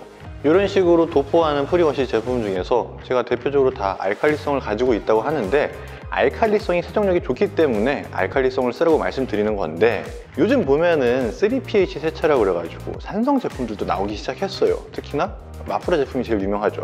그러면 왜 오토브라이트는 산성이 없냐? 지역적인 특성 때문에 그렇습니다. 유럽 같은 경우에는 한 20-30년 전부터 생수가 따로 판매가 됐었거든요. 왜냐하면 수돗물을 못 먹어요. 왜냐하면 수돗물에 석회질이 너무 많이 포함되어 있기 때문에 그래요. 근데 영국은 그렇지가 않습니다. 그러다 보니까 세차를 할 때 어차피 수돗물을 쓰게 되잖아요. 수돗물을 쓰는데 거기에 석회질이 다량 포함되어 있기 때문에 여러분들이 세차를 하고 나서 그 다음번 세차할 때 도장면에 붙어있는 석회질을 제거를 해줘야 된단 말이에요. 이거에 정말 효과적인 게 산성 프리워시제예요. 저희가 전에도 석회물 떨어진 거, 천장에서 떨어진 석회물 제거할 때 가장 효과적인 게 산성 제품이라고 했죠. 같은 이치입니다. 그래서 산성 제품을 써야 되는 사람들은 어떤 사람이냐? 이용하는 세차장이 지하수를 쓴다 그러면은 산성 프리워시 쓰는 게 굉장히 효과적일 거예요. 그게 아닌 경우에는 세정력에 집중되어 있는 알칼리성 프리워시제만 써도 충분합니다.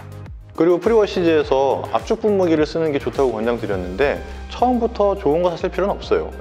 다이소에도 10,000원짜리 압축 분무기도 많이 판매하니까 일단 그런 거를 써보시고 내가 이거 사용하는 게 불편하다라고 느끼면은 그때 가서 압축 분무기를 좋은 걸 쓰시는 걸 권장드립니다. 이게 가격이 비싼 압축 분무기가 뭔가 좀 특별한 게 더 있냐? 압축되는 압축량이 많아요. 그래서 한번 압축을 딱 하고 나면은 오랫동안 분사할 수 있습니다. 얼만큼 오랫동안이냐면은 차량 하나 더 도포할 정도로 오래 분사되는 제품들도 있습니다.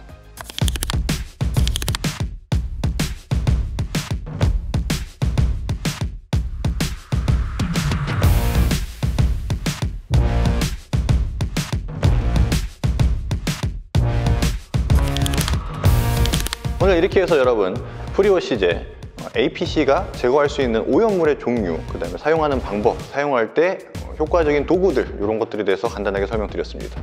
그럼 다음번에도 세차와 디테일링이 여러분들의 즐거운 취미가 될 수 있도록 다음 편 스노우폼에 대해서 준비해서 찾아오겠습니다. 오늘 저희가 준비한 내용 여기까지고 오늘도 시청해주셔서 감사합니다.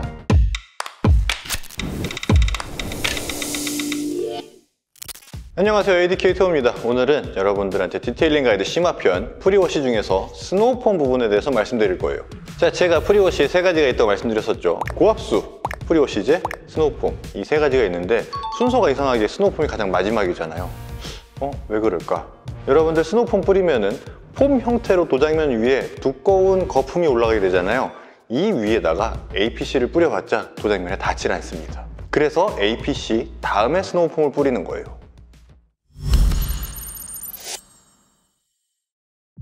그러면 스노우폼이 제거할 수 있는 오염물이 뭐냐? APC랑 똑같아요. 기본적으로 세차에서 제거되는 오염물 세 가지 있었죠. 흙모래, 기름때, 그 다음에 얇은 막, 트래픽 필름 이 세 가지 하고 벌레 사체, 그 다음에 새똥, 나무 수액 이런 것들 다 제거가 됩니다. 스노우폼은 스노우폼 샴푸를 폼렌스라는 장비 안에 넣어서 고압수로 쏘게 되면은 폼 형태로 갖다가 폼렌스가 그 샴푸를 뿌려줘요. 그렇기 때문에 여러분들이 스노우폼 전용 카샴푸랑 폼렌스 이 두 가지가 있어야 됩니다. 아니면은 압축 분무기 갖다가 할 수 있는 게 있긴 있어요. 압축 분무기 앞쪽에 폼 노즐이라는 게 달려있는 압축 분무기들이 있어요. 얘네들이 폼 형태로 분사를 해주는데 이렇게 되면은 차량 한 대 다 뿌리는데 압축 분무기 보통 2리터짜리 있죠. 그거 갖다가는 차량 한 대를 다 뿌리질 못해요. 그래서 여러분들이 압축 분무기를 사용하게 되면은 뿌리다 말고 폼 샴푸를 다시 희석을 해야 됩니다. 그래서 폼렌스를 이용해서 뿌리는 게 가장 효과적이에요. 그리고 요즘 셀프 세차장에는 대부분 다 폼렌스가 아예 달려있기 때문에 그거를 갖다가 사용하셔가지고 뿌리면 되기 때문에 굳이 압축 분무기 따로 사가지고 하실 필요가 없습니다. 자, 제가 지금까지 프리워시에서 말씀드린 고압수, 그 다음에 APC, 프리워시제, 그 다음에 스노우폼까지 다 제가 설명드린 걸 잘 보면은 여러분이 물리적인 접촉을 하지 않아요. 그 말은 무슨 얘기냐면은 물리적인 접촉 없이 화학적인 반응이나 물의 수압만으로 오염물을 제거하는 과정입니다. 프리워시제 같은 경우에는 물과 희석해서 뿌리기 때문에 얘가 도장면에서 뭔가 이렇게 되게 오래 붙어 있을 수가 없어요. 즉 화학적으로 갖다가 오염물을 제거해야 되기 때문에 화학적인 반응 시간이 필요하거든요. 이 반응 시간이 가장 길게 나는 구간이 바로 이 스노우폼 하는 과정입니다. 그래서 스노우폼 카샴푸의 가장 중요한 성능이 세정력도 있어요. 근데 화학적인 반응, 즉 도장면에 오랫동안 붙어 있을 수 있는 점착 시간, 이게 굉장히 중요합니다. 그래서 여러분들이 봄, 가을 정도의 온도와 습도에서 스노우폼을 뿌렸는데 얘가 30분을 버티지 못한다 그러면 점착력이 굉장히 떨어지는 폼 샴푸라고 판단을 하시면 돼요. 세정력도 강하면서 어느 정도 도장면에 오랫동안 붙어 있을 수 있는 스노우폼 샴푸가 굉장히 좋은 스노우폼 샴푸예요. 그래서 세차장에 붙어있는 폼렌스를 사용하시는 분들은 폼 샴푸를 고를 수가 없잖아요. 이런 경우는 어쩔 수 없지만 만약에 개인 폼렌스를 사용하고 본인이 고를 수 있는 카샴푸를 쓴다, 스노우폼 샴푸를 쓴다 하면은 일단 세정력이 필요하니까 pH는 알칼리성인 제품을 보세요. 그 다음에 상세 설명에 점착력에 대해서 얘네들이 설명을 했는지 안 했는지 보시면 됩니다. 저희가 추천하는 제품은 당연히 저희 제품 중에 매직폼이 가장 좋아요. 슈퍼폼보다도 매직폼이 월등히 좋습니다. 그 외에 타 브랜드에서 좋은 스노우폼 샴푸는 저희가 테스트 해보고 결과를 봤을 때는 오토피네스의 아발란치 이 제품 저희 거 매직폼하고 아발란치 이 두 가지가 가장 좋은 스노우폼 샴푸예요. 제가 스노우폼 샴푸의 기능 중에서 점착 시간이 굉장히 중요하다고 그랬잖아요. 그런데 이거를 떨어뜨리는 게 있습니다. 처음 스노우폼을 해보신 분들은 너무너무 재밌어요. 거품을 차에다 막 뿌리는 거니까 재밌을 수밖에 없죠. 근데 이렇게 재밌게 뿌리다 보면은 너무 과하게 뿌릴 때가 있어요. 스노우폼을 뿌릴 때 여러분 도장면 위에다가 얇고 고르게 뿌리는 게 가장 중요해요. 많이 뿌리는 건 중요하지 않아요. 많이 뿌리게 되면은 오히려 폼이 두꺼워져 가지고 폼만 무거워집니다. 무거워지면은 빨리 떨어져요. 그러니까 도장면에 붙어있는 시간을 갖다가 여러분들이 많이 뿌려가지고 오히려 줄여버리는 결과가 나오는 거예요. 그래서 폼을 뿌릴 때는 얇고 고르게 뿌리는 게 굉장히 중요합니다. 그리고 본인이 세차장을 가는데 그냥 일반 세차장을 가신다, 한 가지 알아두셔야 되는 게 고압수 버튼이랑 스노우폼 버튼이 따로따로 있을 거예요. 근데 스노우폼 버튼을 누르잖아요. 이상하게 시간이 빨리 갑니다. 실제로 스노우폼을 쏘게 되면은 고압수 가는 시간에 비해서 시간이 2배 빨리 가니까 그거는 참고를 하세요. 그리고 실내용 게러지를 가시는 분들은 대부분 다 고압수가 퀵 커플러가 달려 있어가지고 앞부분 렌스 있잖아요. 고압수 렌스를 뺄 수가 있어요. 그렇기 때문에 거기서는 거기 장착되어 있는 폼 렌스를 사용하는 것보다 개인적으로 원하는 폼 샴푸를 골라서 좋은 세정력 가진 샴푸 갖다가 스노우폼을 하시는 게 훨씬 더 효과적입니다.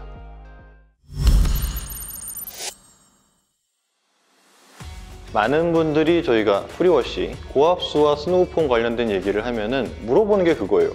흙모래가 많으면은 고압수로 갖다가 먼저 제거를 해주라고 했는데, 그러면서 제가 했던 얘기가 이게 흙모래가 도장면에 남아있는 상태에서 폼을 쏘면은 폼이 얘를 가지고 내려오면서 도장면에 안 좋은 영향을 줄 수도 있다 라고 얘기를 하면은, 그러면은 흙모래가 많은 상태에서 고압수를 쏘면은 그게 더 안 좋은 거 아닌가요? 왜냐하면 고압수가 흙모래를 때려가지고 도장면을 치게 되니까. 와, 이거 말로 설명하기 진짜 어려운데 잘 따라와 보세요. 폼이 흙모래를 도장면에서 끌고 내려오는 것보다 고압수 갖다가 흙모래를 먼저 제거해 주는 게 더 도장면에 안전합니다. 도장면에 흙모래가 얹어져 있을 때 그 사이에도 공간이 있어요. 그래서 여러분들이 물을 갖다가 흙모래가 있는 도장면에 쏘게 되면은 흙모래가 도장면을 치고 나오는 게 아니라 도장면과 흙 사이에 물이 파고들어서 흙모래가 떨어지는 원리예요. 그렇기 때문에 여러분들이 흙모래가 도장면에 있다고 가지고 고압수를 쏜다고 도장면에 영향이 없으니까 안심하고 쏘세요.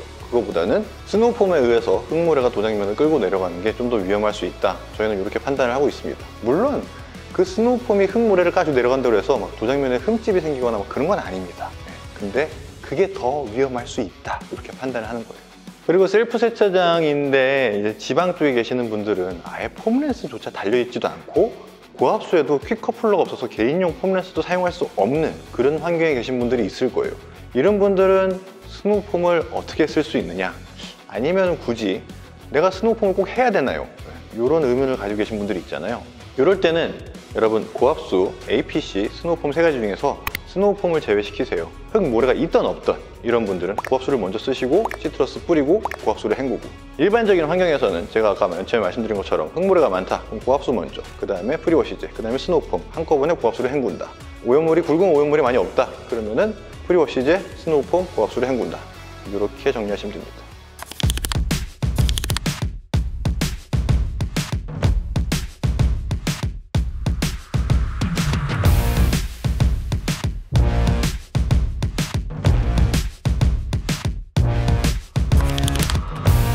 이렇게 해서 디테일링 가이드 심화편 프리워시까지 왔어요. 다음 시간부터는 본세차에 대해서 말씀드릴 겁니다. 그럼 다음번에도 세차와 디테일링이 여러분들의 즐거운 취미가 될 수 있도록 다음 시간 본세차에 대해서 말씀드리겠습니다. 오늘 저희가 준비한 내용 여기까지고 오늘도 시청해주셔서 감사합니다.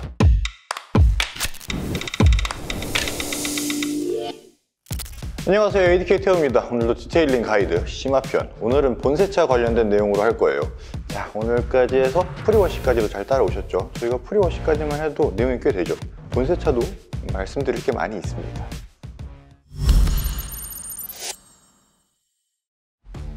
자, 이제 본세차가 진짜로 차의 도장면을 닦는 거예요. 근데 프리워시랑 본세차의 가장 큰 차이점은 물리적인 접촉이 없다.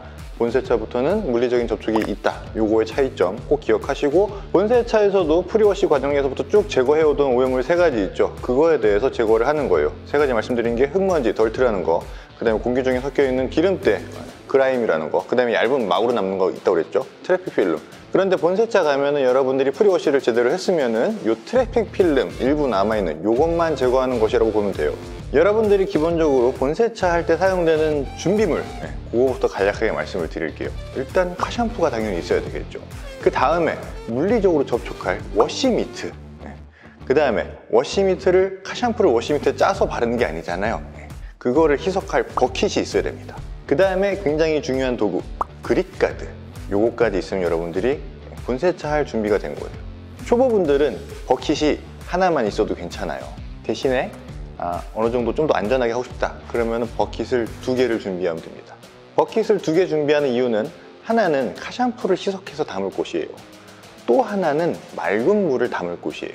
자, 그러면은 이런 도구들을 가지고 버킷 세차를 어떻게 하는지부터 간략하게 설명을 드릴게요.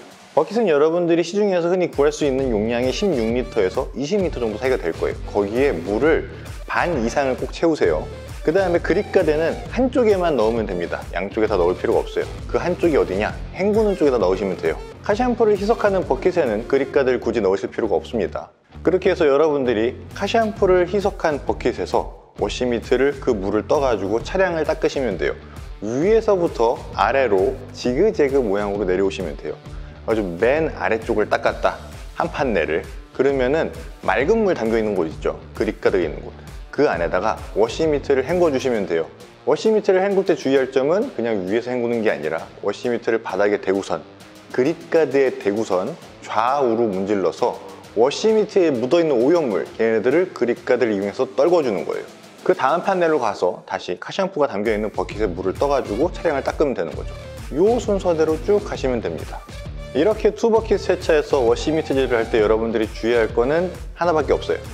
2개 있어요.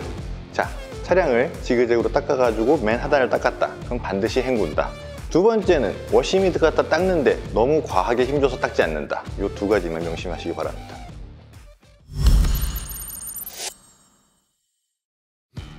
자, 여기까지 들었으면 본세차 어떻게 하는지 아셨죠? 자, 근데 왜 굳이 이렇게 해야 되느냐? 왜 이렇게 하는지 지금부터 제가 장황하게 설명을 드릴 겁니다. 카샴푸를 왜 써야 되나요? 퐁퐁 쓰면 안 되나요? 안 돼요. 퐁퐁 쓰면 일단 첫 번째로 여러분들이 이용하는 셀프 세차장이 영업 정지를 먹을 수 있습니다. 왜 집안에서 쓰는데 뭐 세차장 같이 큰 데서 못 쓰냐? 못 써요. 네, 못 써요. 그 주방 세제가 가지고 있는 생분해도하고 이런 자동차용 세제가 나오는 생분해도하고 완전 차이가 납니다. 자동차용은 99.9%, 근데 주방 세제는 90에서 95% 정도예요. 무조건 5%는 남는다는 거예요. 방류수에 나와서 걸릴 수밖에 없습니다. 쓰지 마세요. 그리고 또 퐁퐁을 쓰면은 여러분들 그 그릇 닦을 때 그릇이 뽀득뽀득하게 닦이죠?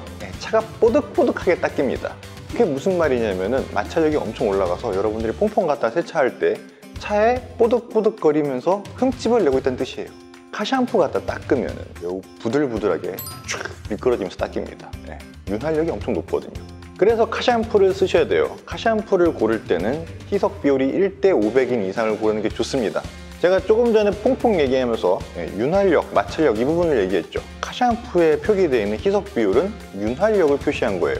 물론 세정력도 어느 정도 표시를 하긴 한 건데 카샴푸는 윤활력이 정말 중요한 성능입니다. 그래서 1:500이라는 희석 비율을 가졌다. 물하고 카샴푸하고 1:500 비율로 갖다가 섞었을 때 윤활력이 발현된다. 그거보다 물을 더 많이 넣으면 윤활력이 부족해진다는 뜻이에요. 즉 1:500에다 딱 맞춰라가 아니라 1:500보다 진하게 탔을 때 안전하다, 이 뜻입니다. 그럼 여러분들이 윤활력이 좋은 카샴푸를 쓰면 쓸수록 차에는 안전한 거예요. 그러면은 차에 있는 오염물, 우리가 그 프리워시 때부터 제거하려고 했던 그 오염물들 중에서 얇은 막 트래픽 필름, 걔는 도대체 누가 지우는 거냐? 워시미트가 지우는 거예요.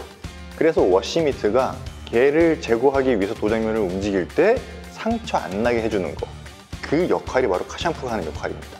이제 워시미트에 대해서 좀 얘기를 해볼게요. 워시미트 보면은 시중에 극세사 재질로 되어 있는 것도 있고 천연 양모 재질로 되어 있는 것도 있어요. 누가 좋다, 누가 더 나쁘다 그런 건 없습니다. 둘 다 똑같은 기능을 가지고 있어요. 그런데 여기에 마트나 그 세차장 매대 같은 데 보면 아직도 스펀지를 판매하긴 합니다. 근데 왜 죄다 디테일링 브랜드에서는 워시미트라는 걸 쓰고 있느냐? 워시 미트는 별다른 뜻은 없어요. 워시, 미트, 닦는, 장갑, 이게 끝이에요. 근데 이제 워시 미트라고 하는 애가 통상적으로 뜻하는 거는 장갑 형태로 돼 있는데 5월 길이가 있는 애들을 말해요. 여러분들이 워시 미트를 네이버에 검색해 보면은 걔네들 중에서 스펀지 형태로 되어 있는 건 없어요. 다 털 형태로 되어 있는 것들입니다. 자, 제가 차를 닦을 때 위에서부터 아래로 지그재그 모양으로 닦는다고 그랬잖아요. 스펀지 같은 경우에는 스펀지 자체의 밀도가 높습니다. 그래서 여러분들이 차 도장면에 스펀지를 대고선 쭉 옆으로 밀잖아요. 그러면 이쪽 끝단에 오염물이 계속 쌓여요. 반면에 워시 미트는 대고선 닦잖아요. 털들 사이로 오염물들이 넓게 분포할 수 있습니다. 같은 오염물의 양이 스펀지 같은 경우에는 한쪽 끝단에 쌓여요. 그래서 집중도가 높아지겠죠. 도장면에 스트레스 주는 게 올라간다는 뜻이에요. 워시 미트 같은 거는 넓은 면적에 그 오염물들이 넓게 분포하죠. 도장면에 주는 스트레스가 낮아진다는 뜻이에요. 그래서 워시 미트를 쓰는 거예요. 극세사 재질의 워시 미트랑 양모 재질의 워시 미트, 관리하는 측면에서 보면은 극세사 재질이 훨씬 편합니다. 극세사 재질로 되어 있는 워시 미트는 관리하는 거에 대해서 딱히 주의할 사항이 없어요. 양모 미트 같은 경우에는 짤 때도 비틀어서 짜면 안 되고요. 말릴 때도 세탁기나 건조기 같은 걸 사용하지 못해요. 그래서 양모 재질은 사용하고 나면은 그냥 흐르는 물에 헹군 다음에 손으로 꾹 눌러서 짜야 되고요. 극세사 재질의 워시 미트는 여러분들이 팍팍팍 문지르고 극세사 타월들이랑 같이 건조기에 넣어서 돌려도 괜찮습니다.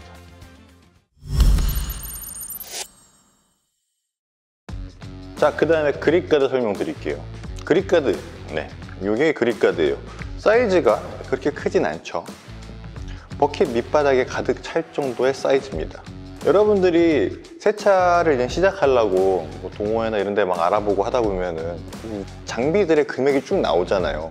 버킷은 저렴한 거는 한 6,000원부터 좀 괜찮은 제품은 9,000원, 만원까지도 가요.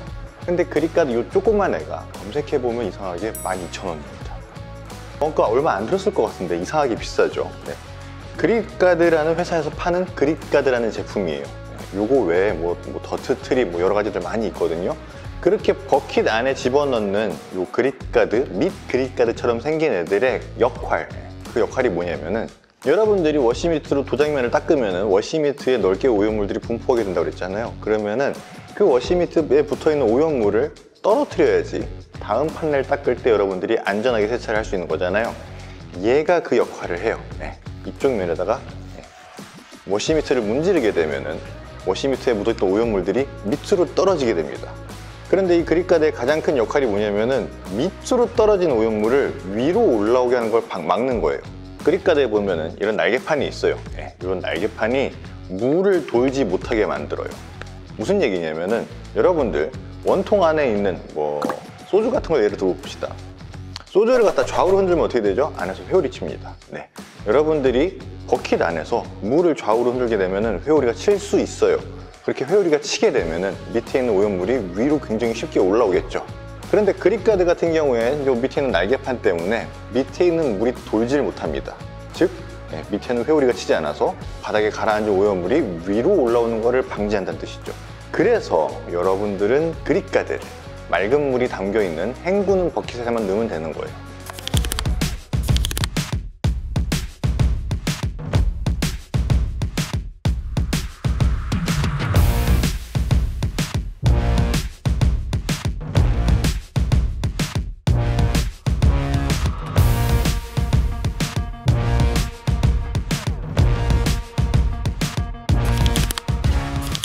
그러면 오늘 여러분 본세차 하는 방법, 본세차 할 때 사용되는 도구들, 그 다음에 그 도구들을 왜 그렇게 써야 되는지 다 이해하셨죠?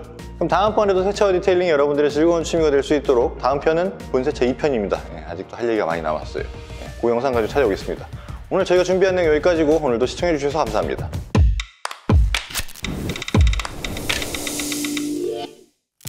안녕하세요, 에듀케이터입니다. 오늘은 여러분들한테 본세차 두 번째 시간, 그거에 대해서 말씀드릴 거예요.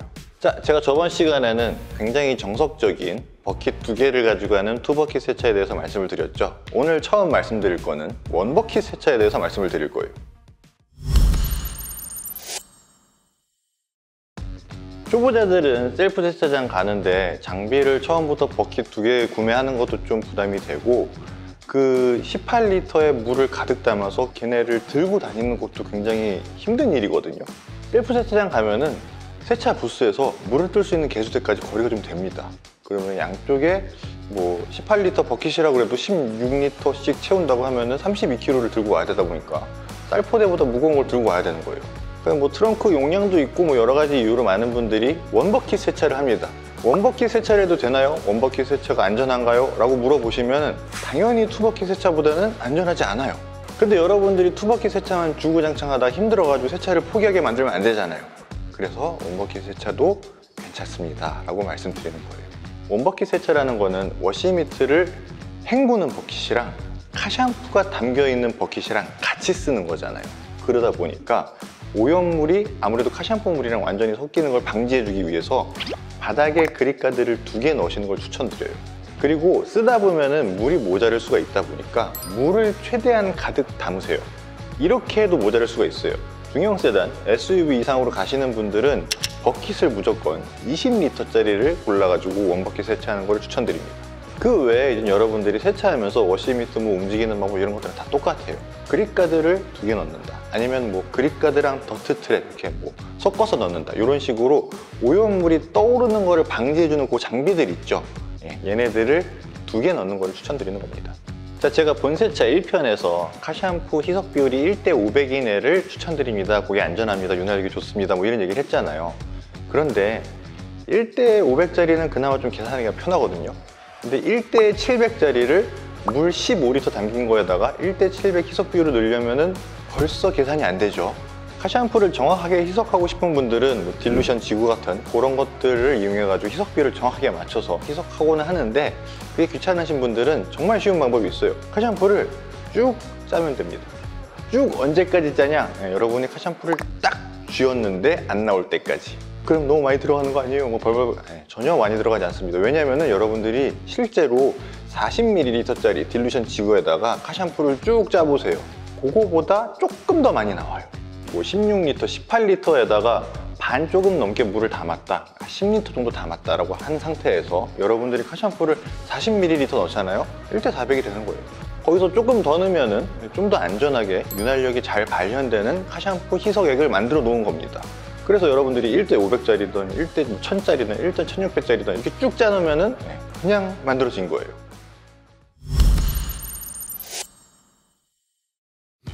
자, 그 다음에 환자분들이 막 하는 고급 기술들 중에 보면은 그냥 개수대에 가가지고 수도꼭지를 틀어서 거품 내는 게 아니라 고압수로 거품 내는 게 있어요. 가장 큰 차이점은 여러분들이 개수대에서 물을 받아가지고 그 낙수차에 의해 가지고 거품을 만들면은 위에는 거품이 되게 풍성해져요. 근데 실제로 투명 버킷 같은 걸로 딱 보잖아요. 그럼 안에는 거의 그냥 맑은 물이에요. 고압수 갖다 거품을 내게 되면은 고압수가 나올 때 물하고 공기가 같이 나오거든요. 그래서 버킷 안에서 얘네들을 확 와류를 시켜가지고 버킷 안에 있는 게 다 거품 형태로 바뀌게 됩니다. 그럼 이렇게 했을 때 뭐가 차이가 있느냐? 네가 얘기했을 때는 뭐 윤활력만 충분히 좋으면 되는 거 아니냐? 윤활력만 충분히 좋으면 돼요. 근데 여름으로 가면 갈수록 온도가 높아질수록 거품이 빨리 마르거든요. 이 버킷 안에 전체가 공기방울이랑 섞여 있는 이 거품으로 되어 있잖아요. 그러면은 여러분들이 워시 미트질을 했을 때 처음 미트질한 곳이 마르지 않고 거품이 살아있게 됩니다. 그게 가장 좋은 점이에요. 그래서 고압수로 갖다 거품을 낼 때는 많은 분들이 이거 따라 하려다가 거품 막 뒤집어 쓰거든요. 요거 하려면은 버킷에 먼저 물을 가득 채웁니다. 거기다가 카샴푸를 타세요. 카샴푸를 타고서 물을 담으면은 그게 안 돼요. 그 다음에 고압수의 토출구가 반드시 물 안에 잠겨야 됩니다. 물 안에 잠기지 않으면은 거품을 다 뒤집어 쓰게 돼요. 그래서 물을 채운다, 카샴푸를 넣는다, 고압수를 물 안에 넣고선 당긴다. 이렇게 되면 거품이 만들어집니다. 그리고 초보자분들을 위해서 높아시면서 한 번 더 이제 말씀을 드릴 게, 여러분들이 워시미트 갖다가 차량 닦을 때 몇 번 정도 문질러야 되냐, 이것도 되게 헷갈리거든요. 한 번만 움직이면 됩니다. 제가 연문 기준으로 설명드렸을 때 위에서부터 아래로 지그재그로 하면서 내려오면 된다고 했잖아요. 닦은데 한 번만 그냥 지나가서 내려오면 돼요. 여러분들이 이렇게 워시미트질을 할 때 위에서부터 지그재그 모양으로 내려와야지 안 닦은 부분을 피할 수 있어요. 무슨 얘기냐면은 여러분들이 버킷에서 거품이 많은 카샴푸 물을 딱 떠가지고 위에다 딱 대잖아요. 대는 순간 카샴푸 물이 쭉 흐릅니다. 여러분들이 이거를 지그재그로 체계적으로 하는 게 습관이 돼 있지 않으면은 내가 밑에 부분을 했는지 안 했는지 까먹어요. 헷갈려요. 카샴푸 물이 묻어 있으니까 했다고 생각하고선 그냥 지나가는 초보분들이 굉장히 많습니다. 그러니까 꼭 위에서부터 아래로 지그재그로 해가지고 맨 밑에까지 딱 닦고선 헹구세요. 네. 그러면은 옆에 판넬에 카샴푸가 좀 묻어있다고 하더라도 내가 했는지 안 했는지 헷갈릴 필요가 없어져요. 그랬는데 안 지워지는 오염물이 남아있으면 어떡하나요? 네, 그거는 디테일링 가이드 심화편 기타 오염물 제거하는 방법에서 제가 알려드릴 거예요. 워시미트가 한 번 지나갔는데 안 닦인다. 근데 내가 여러 번 문질러서 힘줘가지고 닦았다. 오염물은 제거할 수 있지만 여러분들이 그 과정에서 차에 흠집을 만들 수밖에 없습니다. 절대 하지 마세요.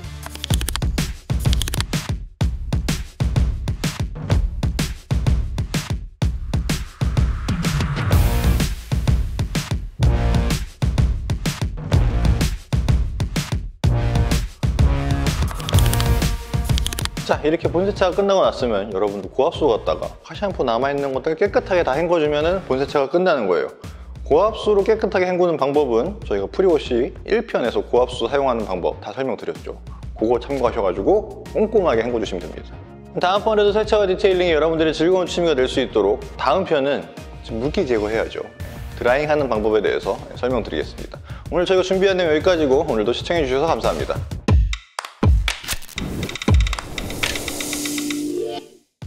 안녕하세요, 에듀케이터입니다. 오늘은 여러분들한테 디테일링 가이드 심화편 물기 제거하는 방법들에 대해서 설명을 드릴 거예요. 물기 제거하는 방법은 크게 세 가지로 나눠집니다. 여러분들이 가장 많이 알고 있는 드라잉 타월, 물기 제거 타월을 이용한 건식 방법이 있고요. 물을 가지고 물을 제거하는 워터 드라잉이라는 것도 있고요. 그 다음에 여러분들 드라잉 공간으로 이동하면은 에어 컴프레셔 있죠. 그거 갖다 하는 에어 드라잉, 이렇게 세 가지로 나눠집니다. 이 세 가지 중에 뭐가 좋다 나쁘다가 아니에요. 이 세 가지를 다 쓰면은 물기를 최대한 많이 제거할 수 있다. 네, 그래서 세 가지를 다 설명을 드리는 겁니다.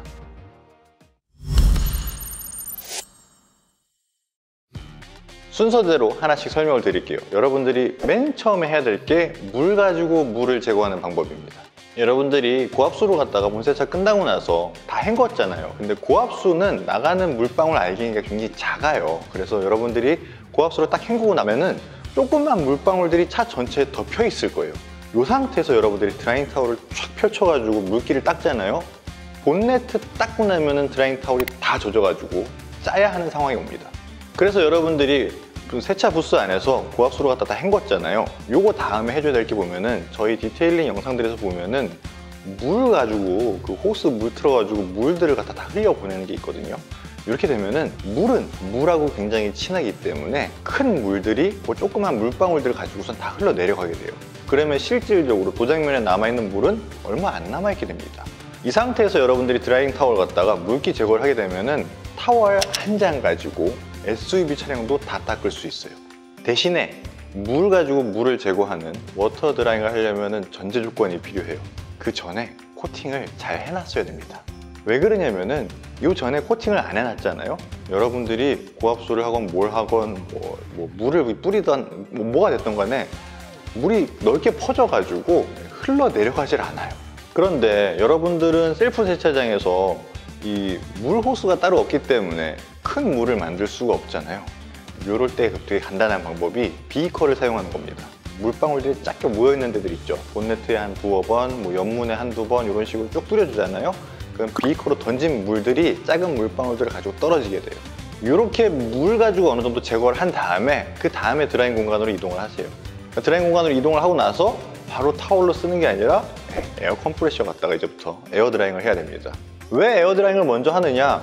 타월 갖다 물기를 제거하고 나면은 어차피 그 타월로는 여러분들이 틈새에 들어가 있는 물들이 있죠? 요거를 다 뽑을 수가 없어요. 그래서 먼저 1차적으로 에어 갖다가 틈새에 있는 물들을 갖다 다 빼주는 겁니다. 그럼 대부분 차량 앞부분에 그 그릴 쪽 있죠? 거기도 이제 굉장히 이제 틈이 많기 때문에 거기 뿌려주고 헤드램프 쪽 뿌려주고 그다음에 가장 많이 나오는 데가 사이드 미러하고 테일램프 쪽이에요. 이쪽들 꼼꼼하게 잘 뿌려주세요. 그 다음에 그 번호판 비추는 그 등 쪽 있죠? 번호판 위쪽 그쪽도 은근히 물이 많이 나옵니다. 그쪽도 꼼꼼하게 뿌려가지고 최대한 내가 틈새에서 물이 많이 나오는 곳들 이 세차 몇 번 하다 보면은 내 차에서는 어디서 물이 많이 흘러나오는구나 이거 알 수 있거든요. 그 부분들 위주로 갖다 꼼꼼하게 쏴주세요.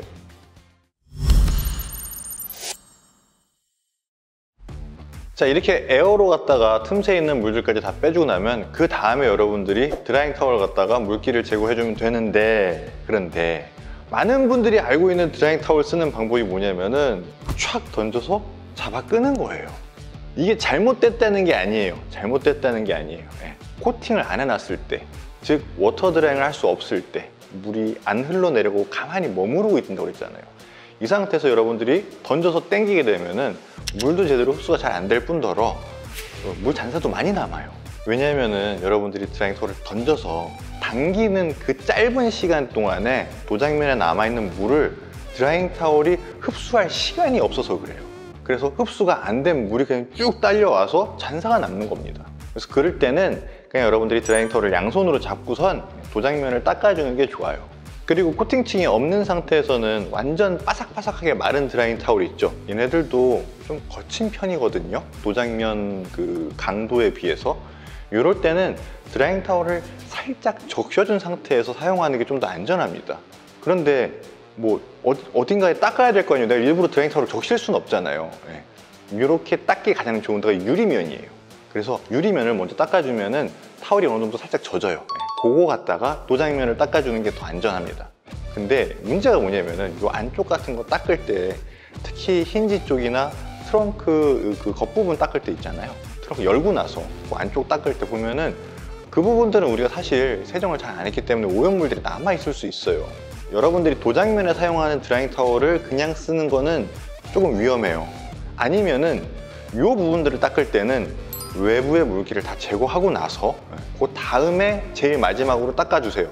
그런데 웬만하면은 여러분들이 도장면에 쓰는 드라잉 타월 한 장 갖다 다 하는 것보다는 좀 더러운 부분들, 물기를 제거할 수 있는 타월을 따로 하나 가지고 계신 게 더 안전합니다. 이게 좀 구분이 안 되는 초보분들은 휠 닦았다, 막 도장면 닦았다, 뭐 이렇게 왔다 갔다 하거든요. 휠, 특히 타이어 같은 경우에는 오염물이 여러분들이 세정을 했어도 그 고무 자체에서 묻어나오는 그런 것들이 있기 때문에, 그리고 휠도 닦다 보면은 휠 안쪽 스포크에서 오염물이 묻어나올 때가 있어요. 근데 이제 무심코 그거 갖다 도장면 닦으면은 위험할 수 있으니까 될 수 있으면은 타월을 갖다가 그런 식으로 분리해서 사용하는 걸 권장드립니다.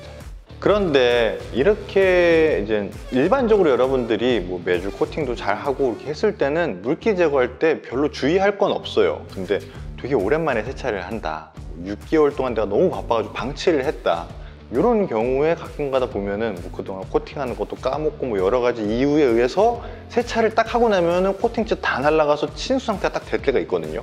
이럴 때는 제가 앞에서 얘기했듯이 드라잉 타월 갖다 잘 하더라도 물기 잔사도 남고 이러다 보면은 사람이 습관적으로 그 물기 잔사 남는 걸 못 봐서 타월로 계속 훔치게 돼요. 이런 과정들이 도장면을 조금 위험하게 할 수 있다.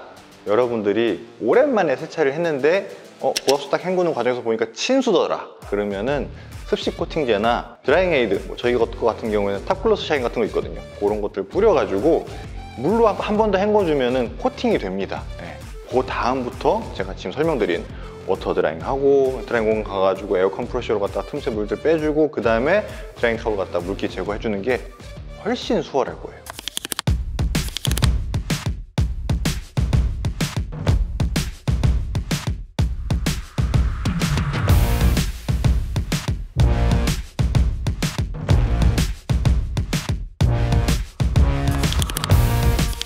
다음번에도 세차와 디테일링이 여러분들의 즐거운 취미가 될 수 있도록 다음 시간은 이제 기타 오염물 제거예요. 세차에서 제거되지 않는 타로 철분, 그 다음에 묵은 때 이런 것들 제거하는 거에 대해서 말씀드리겠습니다. 오늘 저희가 준비한 내용 여기까지고 오늘도 시청해 주셔서 감사합니다.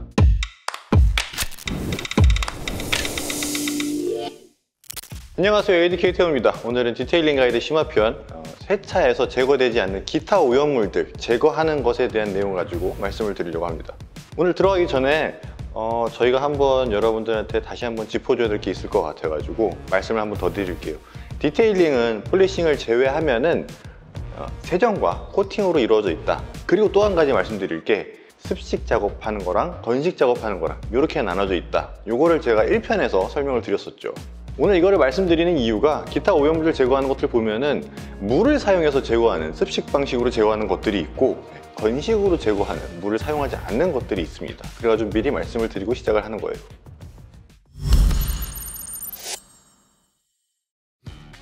첫 번째로 세차에서 제거되지 않는 기타 오염물 중에 벌레 사체랑 새똥이 있어요. 근데 이런 오염물들은 저희가 요 디테일링 가이드 심화편 7편에서 설명드렸듯이 프리워시 과정에서 그 시트러스 베이스 약재를 갖다가 제거가 가능한 애들이에요. 그런데 왜 기타 오염물 편에서 다시 얘기하느냐?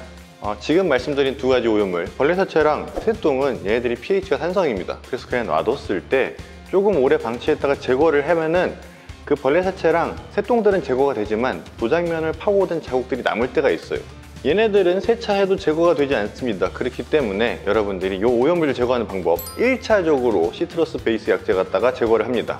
요거는 습식 방식으로 여러분들이 세차 부스 안에서 해야 되는 거예요. 요거 끝난 다음에 드라잉 하고 나서 물기 제거를 다 하고 나서 페인트 클린저로 갖다가 작업을 한번 더 해봅니다. 남아있는 자국 부분을 지울 수가 있어요.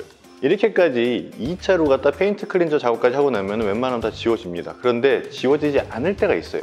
이거는 새똥이나 벌레 사체를 맞고 나서 너무 오랫동안 놔둬가지고 실질적으로 도장면에 침식을 해서 도장면에 깊게 파고든 이런 자국들이 남아있을 때예요. 이렇게 남아있는 자국들은 페인트 클린저 갖다 제거를 할 수가 없습니다. 파고든 그 도장면 깊이만큼 깎아줘야 돼요. 그래서 여러분들이 페인트 클린저 갖다 작업한 이후에도 자국이 남아있다 그러면 컴파운드, 도장면을 깎는 그 컴파운드, 연마제를 이용해가지고 제거를 해줘야 됩니다. 그래서 벌레사체나 새똥 같은 경우에는 1차적으로 시트러스 베이스 약재 제품을 갖다가 이용해가지고 먼저 제거를 한다. 두 번째가 페인트 클린저를 이용해서 제거를 한다. 세 번째, 그래도 남아있으면 컴파운드를 이용해서 제거한다. 이렇게 세 가지 단계를 거치면 돼요. 그 다음에 말씀드릴 오염물이 이제 외부 주차하시는 분들이 많이 생기는 건데, 송진가루나 나무 수액들, 얘네들도 세차하고 나서 잘 제거가 안 될 때가 있어요. 나무 수액, 이제 송진가루 같은 경우에는 어느 정도 들러붙기 때문에 그냥 세차 과정에서 없어져요. 그래서 나무 수액이나 송진가루 같은 경우도 제거할 수 있는 첫 번째 케미컬이 시트러스 베이스 약재예요.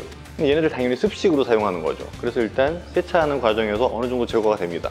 그런데 특히 송진 같은 경우 되게 끈끈한데 얘가 도장면에 떨어져서 딱딱하게 굳어버릴 때가 있어요. 근데 그것도 되게 두껍게 굳을 때가 있어요. 이거는 시트러스 베이스 약재나 아니면 본세차 과정에서도 다 지워지지 않고 남아있는 경우가 있습니다. 이럴 때 얘를 제거해 줄 수 있는 탁월한 제품이 바로 타르 제거제예요. 아니면은 스티커 제거제. 근데 얘네 갖다가 작업을 하면은 바로 지워지느냐? 두꺼우면 두꺼울수록 바로 지워지진 않아요. 왜 그러냐면은 두께가 있으면은 여러분들이 타르 제거제를 뿌리면은 맨 윗부분만 먼저 반응을 합니다. 그래서 윗부분, 케미컬이 닿은 부분만 일단 반응을 하고 제거가 돼요. 그럼 그렇게 닦아내고 나면은 밑에 반응 안 된 또 남아있는 부분이 나오겠죠. 그래서 두꺼울 때는 여러 번 작업을 해가지고 지워줘야 돼요. 그래서 나무 수액이나 송진 같은 경우는 1차적으로 세차 베이 안에서 프리워시 과정에서 시트러스 베이스 약재 갖다 제거를 해주고, 그래도 남아있다 그러면 물기 제거 다 끝난 다음에 타르 제거제 갖다가 제거를 하면 됩니다.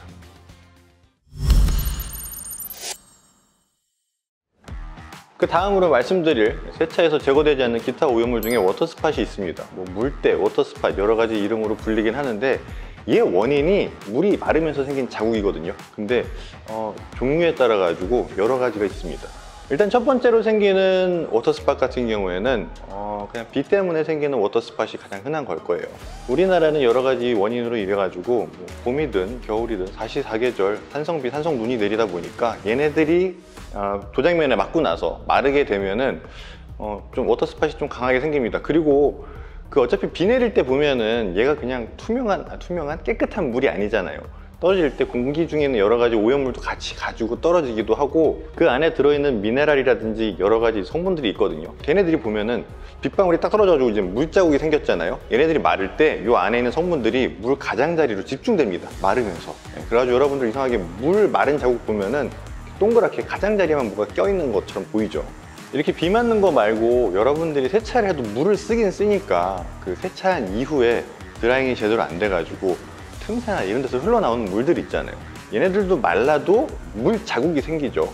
그것도 워터스팟의 종류라고 볼 수 있는데, 워터스팟이 되게 가볍게 생겼을 때가 있고 비처럼 맞고 나서 며칠 동안 내가 세차장을 가지 못해서 좀 고착된 게 있고, 근데 하필이면 이 비가 산성비다 그래서 도장면을 파고드는 경우도 있고 여러 가지 단계가 있습니다. 그래서 여러분들이 세차 마치자마자 가볍게 생긴 그런 물자국들은 퀵 디테일러 갖다가 굉장히 쉽게 제거해 줄 수 있어요. 드라잉을 어느 정도 하고 틈새 있는 물기를 다 뺐는데 어차피 집에 가면은 그런 틈새들, 뒤에 테일램프나 사이드미러 이런 데서 물들이 떨어지긴 떨어져요. 얘네들은 여러분들 집에 도착해서 집에 올라가기 전에 그때 퀵 디테일러 갖다가 바로 제거해주면 아주 쉽게 제거가 됩니다. 근데 이렇게 된 거 말고 비 맞고 나서 좀 오랫동안 쌓여가지고 생긴 워터 스팟들이 있잖아요. 얘네들은 제가 아까 그 비 안에, 물 안에 있는 여러 가지 성분들이 가장자리로 남는다고 하지 않았습니까? 얘네들이 도장면에 살짝 고착이 돼요.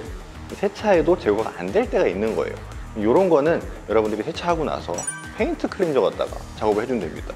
근데 이렇게까지 했는데도 워낙 산성기가 강하다, 그러니까 비가 되게 오랜만에 와가지고 pH 산성이 굉장히 셌다 그러면은 도장면을 파고들 때도 있거든요.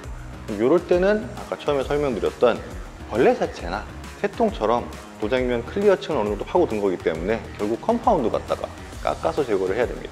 그래서 워터 스팟은 되게 가볍게 생긴 경우에는 퀵디테일러로 제거하면 되고, 이게 안 됐을 때는 페인트 클렌저, 그 다음에 이것도 안 된다 그럼 컴파운드로 갖다가 폴리싱을 해서 제거하면 됩니다. 그 다음이 이제 실내 주차장 같은 데서 비 오는 날 이상하게 그 천장에서 천장을 타고 오던 물이 떨어질 때가 있거든요. 이런 게 도장면에 떨어져가지고 보면은 이상하게 그냥 물이 아니라 희끗희끗하게 남을 때가 있어요. 석회물 자국인데 이것도 이제 어떻게 보면 워터 스팟의 한 종류로 볼 수 있거든요. 얘네들이 시멘트 천장 기둥을 계속 타고 오다 떨어지기 때문에 이렇게 떨어진 물들이 석회질을 되게 많이 포함하고 있습니다. 근데 석회질은 기본적으로 pH가 알칼리성이에요. 근데 이런 석회물 자국도 바로 제거가 되는 건 아닌데 생긴 지 얼마 안 됐을 때는 시트러스 베이스 약재가 어느 정도 제거가 돼요. 근데 조금만 굳으면은 약간 우리가 시멘트 굳는 것처럼 딱딱하게 굳을 때가 있거든요. 그러면은 회색 막 같은 게 생겨요. 시멘트 얇게 발라놓은 것처럼. 그거 제거할 때 가장 좋은 방법이 페인트 클렌저 갖다 제거를 하면 됩니다. 그런데 그렇게 해도 제거가 안 되는 애들이 있어요. 이게 워낙에 오랫동안 많이 맞았거나 두껍게 생긴 경우에 그게 안 되거든요. 이럴 때는 여러분들이 산성 케미컬 갖다가 사용하면은 잘 제거가 됩니다. 여러분들이 흔히 사용할 수 있는 산성 케미컬이 뭐가 있냐면은 집에 있는 식초 있죠. 식초 갖다 사용할 수 있어요. 얘네들도 식초가 어느 정도 반응 시간을 둬야 되기 때문에 휴지 같은 걸 올려두세요. 그리고선 식초를 물이랑 1:1로 희석을 하거나 아니면 그냥 원액을 사용해도 됩니다. 30초에서 1분 정도 있다가 그 휴지 걷어내고선 물로 갖다가 꼼꼼하게 헹궈주면 돼요. 근데 이거를 내가 주차장 같은 데서 작업을 했다, 굳이 식초를 들고서 세차장까지 가서 할 일은 없으니까, 만약에 집에서 했다 그러면은 여러분들이 그렇게 식초 뿌려놓고선 휴지 걷어낸 다음에 생수통 2리터짜리 있죠? 그거 한 통 정도를 왕창 부어가지고 하면 어느 정도 다 깨끗하게 헹궈집니다. 식초 말고 좀 더 좋은 게 뭐냐면 약국에 파는 묽은 연산이에요. 이게 아무래도 산성기가 좀 더 세다 보니까 이게 좀 더 효과가 좋긴 한데, 요거는 쓰자마자 바로 물로 헹궈줘야 되거든요. 물 호수나 고압수를 자유롭게 사용할 수 있는 환경이 아니면은 묽은 연산을 쓰지 말고 식초 갖다 하세요. 한 번 안 되면 두 번, 세 번 반복하면, 한 번 갖다 제거가 안 됐을 때는 두 번, 세 번 반복하면은 지워집니다. 그리고 이렇게까지 했는데도 불구하고 남아있을 때가 있어요.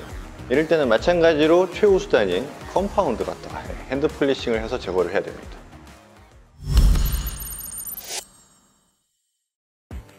세차에서 지워지지 않는 기타 오염물들 중에 많은 분들이 잘 인지하지 못하는 오염물이 묵은 때가 있어요. 무슨 얘기냐면 말 그대로 그냥 묵은 때예요.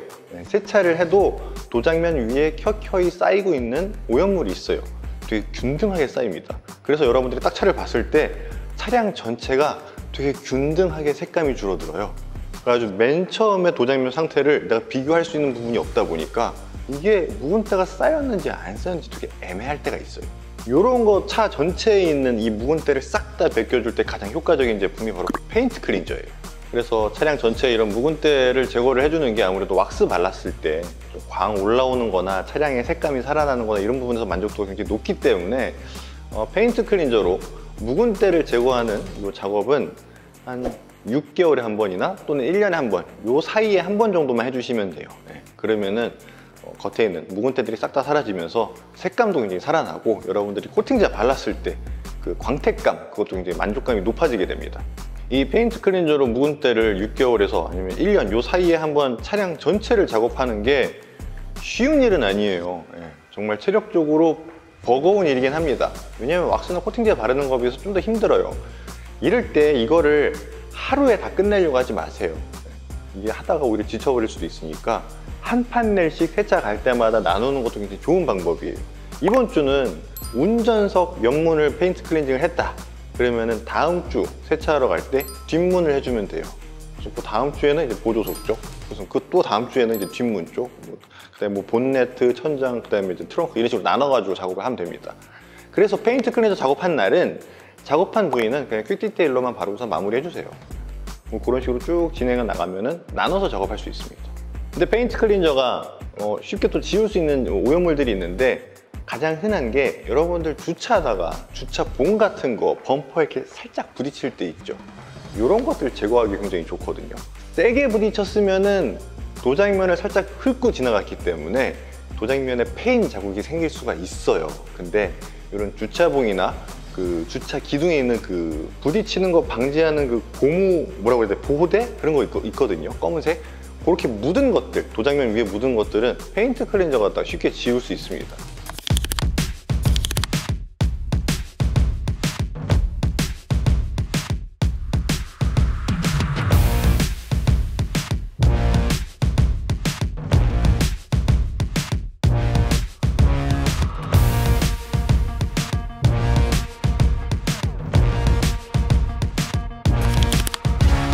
오늘은 이렇게 해서 디테일링 가이드 심화편, 세차에서 제거되지 않는 기타 오염물에 대해서 좀 말씀드렸어요. 다음 편에는 오늘 말씀드리지 못한 여러 가지 또 그 외 기타 오염물들에 대해서 말씀을 드릴 겁니다. 여러분들 대표적인 게 타르하고 철분이 있죠. 요거 준비해가지고 찾아오겠습니다. 다음번에도 세차와 디테일링 여러분들의 즐거운 취미가 될 수 있도록 저희는 또 좋은 영상, 유용한 팁까지 찾아오겠습니다. 오늘 저희가 준비한 내용 여기까지고, 오늘도 시청해주셔서 감사합니다.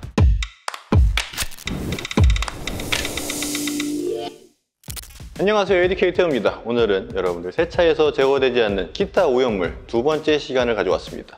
자, 첫 번째 오염물, 철분입니다. 철분은 저희가 디테일링 가이드 심화편 2편이랑 3편에서 휠 관련돼 가지고 말씀을 드릴 때 나왔던 오염물이에요.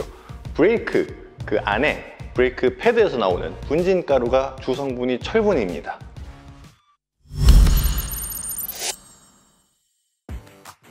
그래서 여러분들이 브레이크 제동을 밟을 때마다 휠에서 철분가루가 계속 나와요. 근데 얘네들이 휠에만 붙어있고 말면 모르겠는데 얘네들이 또 공기 중으로 날아갑니다. 그리고 그 외에 원래 공기 중에 있던 여러 가지 철분 성분들이 도장면에 와서 달라붙어요. 그래서 휠 말고 도장면도 철분 제거를 해주는 게 좋습니다. 제가 공기 중에도 철분 성분들, 이런 오염물들이 막 날아다닌다고 그랬잖아요. 요게 특히 심한 지역이 공단 지역이나 해안가 지역이에요. 그래서 이쪽에 있는 분들은 도장면에 철분이 좀 더 많이 생깁니다. 그래서 일반적인 주행 환경에서 주행하시는 분들은 철분 제거, 도장면에 철분 제거를 1년에 한 번 정도 해주시면 되고, 공단 지역 아니면 해안가 지역 주행하시는 분들은 자주 하면 3개월에 한 번, 가끔 하면은 6개월에 한 번 정도는 해주세요.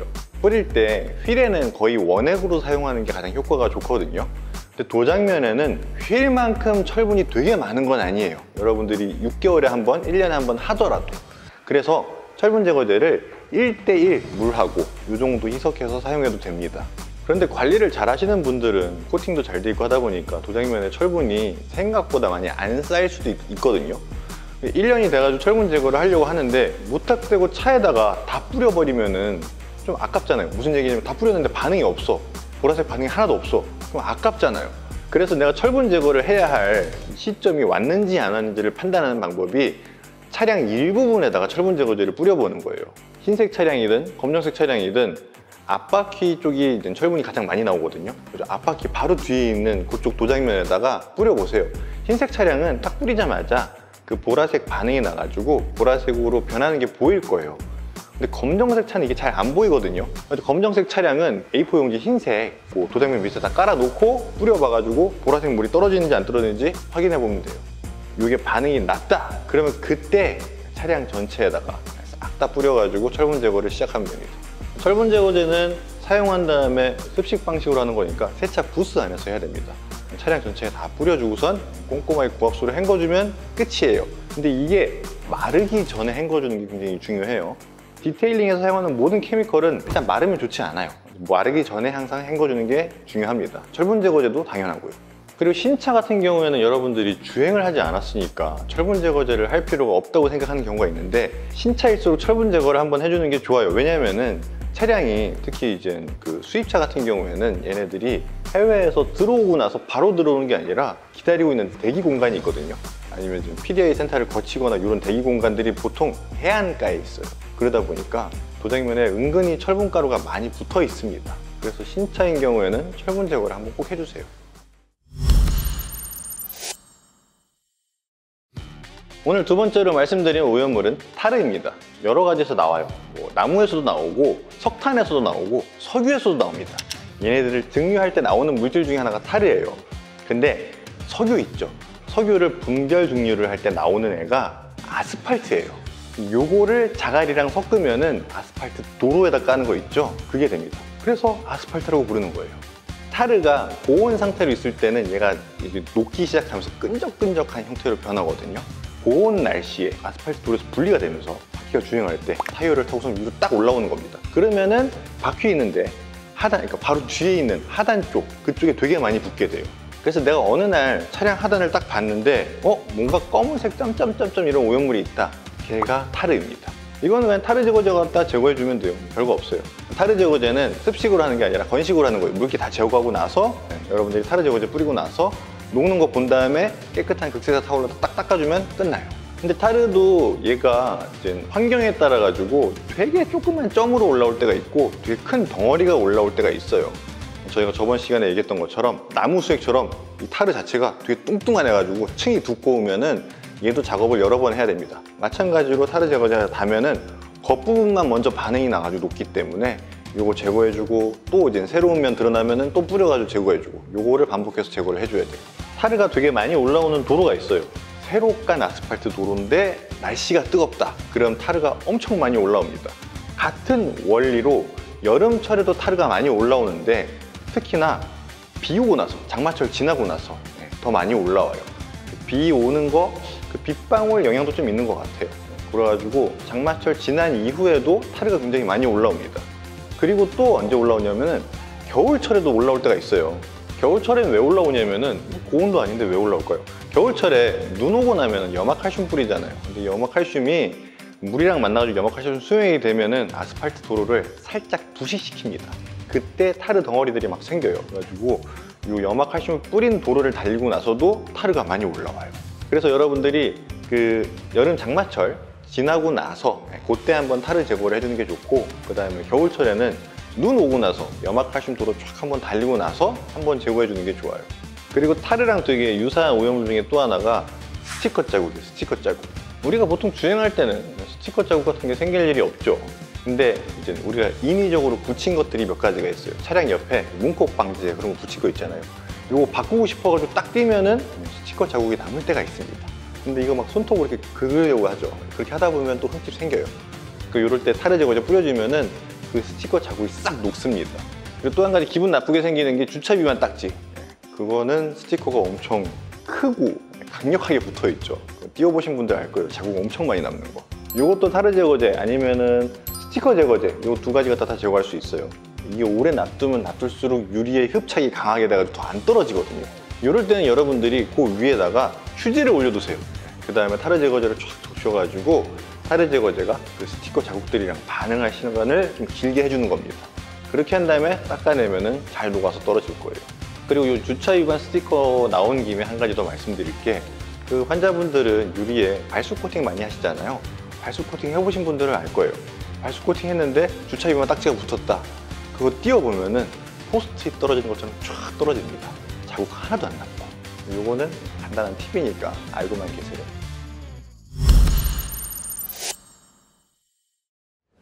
자, 그 다음에 말씀드릴 게, 어느 정도 차량 관리를 하다 보면은 도장면을 만졌을 때, 특히 코팅 같은 거 하다 보면은 퀵 디테일러나 뭐 그런 거 딱 뿌린 다음에 이 제품이 얼마나 슬릭한지 만져봐야지 하고 손톱으로 싹 만져볼 때가 있어요. 근데 갑자기 도장면이 거칠게 느껴질 때가 있거든요. 꺼끌꺼끌하게. 이게 차량을 주행하다 보면은 시간이 지날수록 도장면이 꺼끌꺼끌해집니다. 이거는 어떤 특정 오염물 때문에 그런 게 아니에요. 원인은 뭐가 있냐면은 철분도 있어요. 그 다음에 여러분들이 잘 모르지만 공기 중에 모래가루나 특히 석영가루, 유리가루라고 있죠. 걔네들이 와서 도장면에 달라붙을 때가 있습니다. 달라붙는 정도가 아니라 박히는 정도예요. 그래가지고 딱 만져보면 되게 꺼끌꺼끌한 느낌이 날 때가 있어요. 얘네들을 어떻게 제거를 하느냐, 말씀드린 대로 첫 번째 철분이 있으니까 철분 제거를 해보는 겁니다. 두 번째가 페인트 클린저를 작업해가지고 전반적인 오염물들을 싹 다 제거해 주는 게 좋아요. 근데 이 페인트 클렌저가 실제로 박혀있는 석영가루, 유리가루 같은 것들을 제거하지 못하거든요. 얘네들은 실제로 클리어 코팅층에 박힌 거기 때문에 그거를 완벽하게 제거하는 가장 좋은 방법은 클레이 발을 쓰는 거예요. 클레잉 작업을 하는 건데, 클레잉이라는 게 고무차력으로 되어 있어요. 고무차력으로. 이 고무차력이 도장면 위를 움직일 수 있도록 윤활제 같은 걸 뿌려가지고 문지릅니다. 그러면 이 고무차력이 지나가면서 도장면에 박혀있는 각종 모든 오염물들을 다 뽑아내요. 이렇게 작업할 때 어쩔 수 없이 그 뽑아낸 오염물들이 계속 작업하는 동안 도장면 위를 클레이바가 움직이고 있다 보니까 지나간 자리에 잔 흠집과 수월 마크들을 만들 수밖에 없어요. 그래서 사실 클레잉 작업은 폴리싱 전에 하는 전처리로만 쓰는 거를 저희는 권장드리고 있어요. 왜냐면 그렇게 생긴 수월 마크는 폴리싱 작업할 때 다 제거를 할 거니까. 그래가지고 이렇게 꺼끌꺼끌한 것들은 철분 제거를 해보고 페인트 클렌저까지만, 여기까지만 해보고 조만간 폴리싱을 할 거다, 그래서 스월 마크가 좀 생기는 건 괜찮다, 그러면은 클레잉 작업을 해가지고 제거하면은 아주 부드러운 맨들맨들한 도장면을 만들 수 있습니다. 자, 그 다음에 세차할 때 여러분들이 뭐 구조상 닦기도 힘들고 굉장히 잘 안 닦이는, 오염이 많이 생기는 부위가 있어요. 부위가. 네. 여기가 어디냐면은 도어 힌지 부분입니다. 신차 샀을 때는 당연히 거기가 더럽지 않아요. 깨끗해요. 근데 도어 힌지 부분이 오염이 되기 시작하면은 되게 지저분하게, 그리고 잘 닦이지 않는 형식으로 갖다가 오염이 되거든요. 이유가 뭐냐면은 도어 힌지니까 문이 열리고 닫힐 때 거기를 이제 기준으로 해가지고 문이 열리고 닫히잖아요. 그러다 보니까 그 힌지 부분이 부드럽게 움직일 수 있도록 하기 위해서 그 사이에 그리스가 발라져 있어요. 근데 이게 시간이 지나면은 그 힌지 사이를 삐집고 나옵니다. 기름 덩어리가 삐집고 나오는 거예요. 앞문 도어 힌지 있죠? 그쪽 보면은 그 엔진룸 쪽으로 들어온 공기가 바퀴 쪽으로 빠져나간 다음에 그 옆쪽 문을 통해 가지고 나가게 돼요. 그래가지고 그쪽이 바람이 지나가는 경로다 보니까 먼지도 많이 유입이 됩니다. 그렇게 유입되는 먼지들이 도어 힌지에 있는 삐져나온 그리스랑 만나면서 시커멓게 엉겨 붙기 시작하는 거예요. 그래서 거기가 더러워지면 심하게 더러워지는 거예요. 그래서 도어 힌지 부분은 얘도 한 6개월에 한 번, 1년에 한 번 정도 해주면 깨끗한 상태를 유지할 수 있고, 이거 닦는 방법은 두 가지가 있어요. 첫 번째는 시트러스 베이스 약제, 그러니까 APC 갖다가 세정을 해주는 거예요. APC로 뿌려주고 브러쉬로 열심히 문지른 다음에 물로 헹궈주면 됩니다. 근데 거기가 고압수로 쏘기가 좀 애매하긴 하죠. 네. 근데 어쨌든 뭐 시트러스를 썼으니까, APC를 썼으니까 고압수 갖다 헹궈주긴 해야 돼요. 그거 말고 저희가 엔진룸 세정할 때 가끔가다 쓰는 제품이 있거든요. 자파 클리닉이라는 제품이 있어요. 이것도 마찬가지로 그거 뿌려주고 브러쉬로 문질러 준 다음에 헹궈주면 됩니다.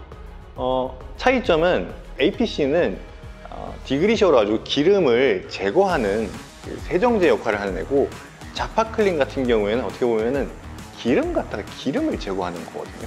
세정 효과가 뭐 더 좋다 안 좋다 뭐 이런 건 아닌데, 아무래도 기름이 심하게 굳었을 때, 많이 엉겨 붙었을 때는 기름 갖다 제거하는 게 시간은 더 빠르긴 합니다. 그래서 자파 클린 쓰고선 브러쉬로 문지르고 나서 얘도 마찬가지로 고압수로 헹궈줘야 돼요. 근데 도어 힌지가 양쪽에 있고 쏘는 부위도 좀 애매하고 그러다 보니까 거기 헹구려면 고압수 잠깐 써야 되잖아요.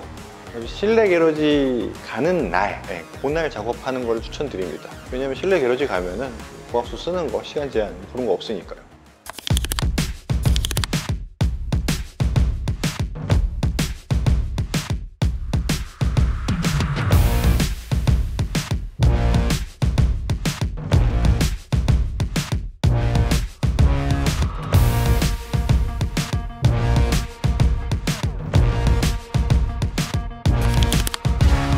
오늘 이렇게 해서 세차에서 제거되지 않는 기타 오염물들 제거하는 방법, 그리고 이제 여러분들이 세차할 때 잘 닿지 않는 특수 부위, 요거에 대해서 말씀을 간략하게 드렸어요.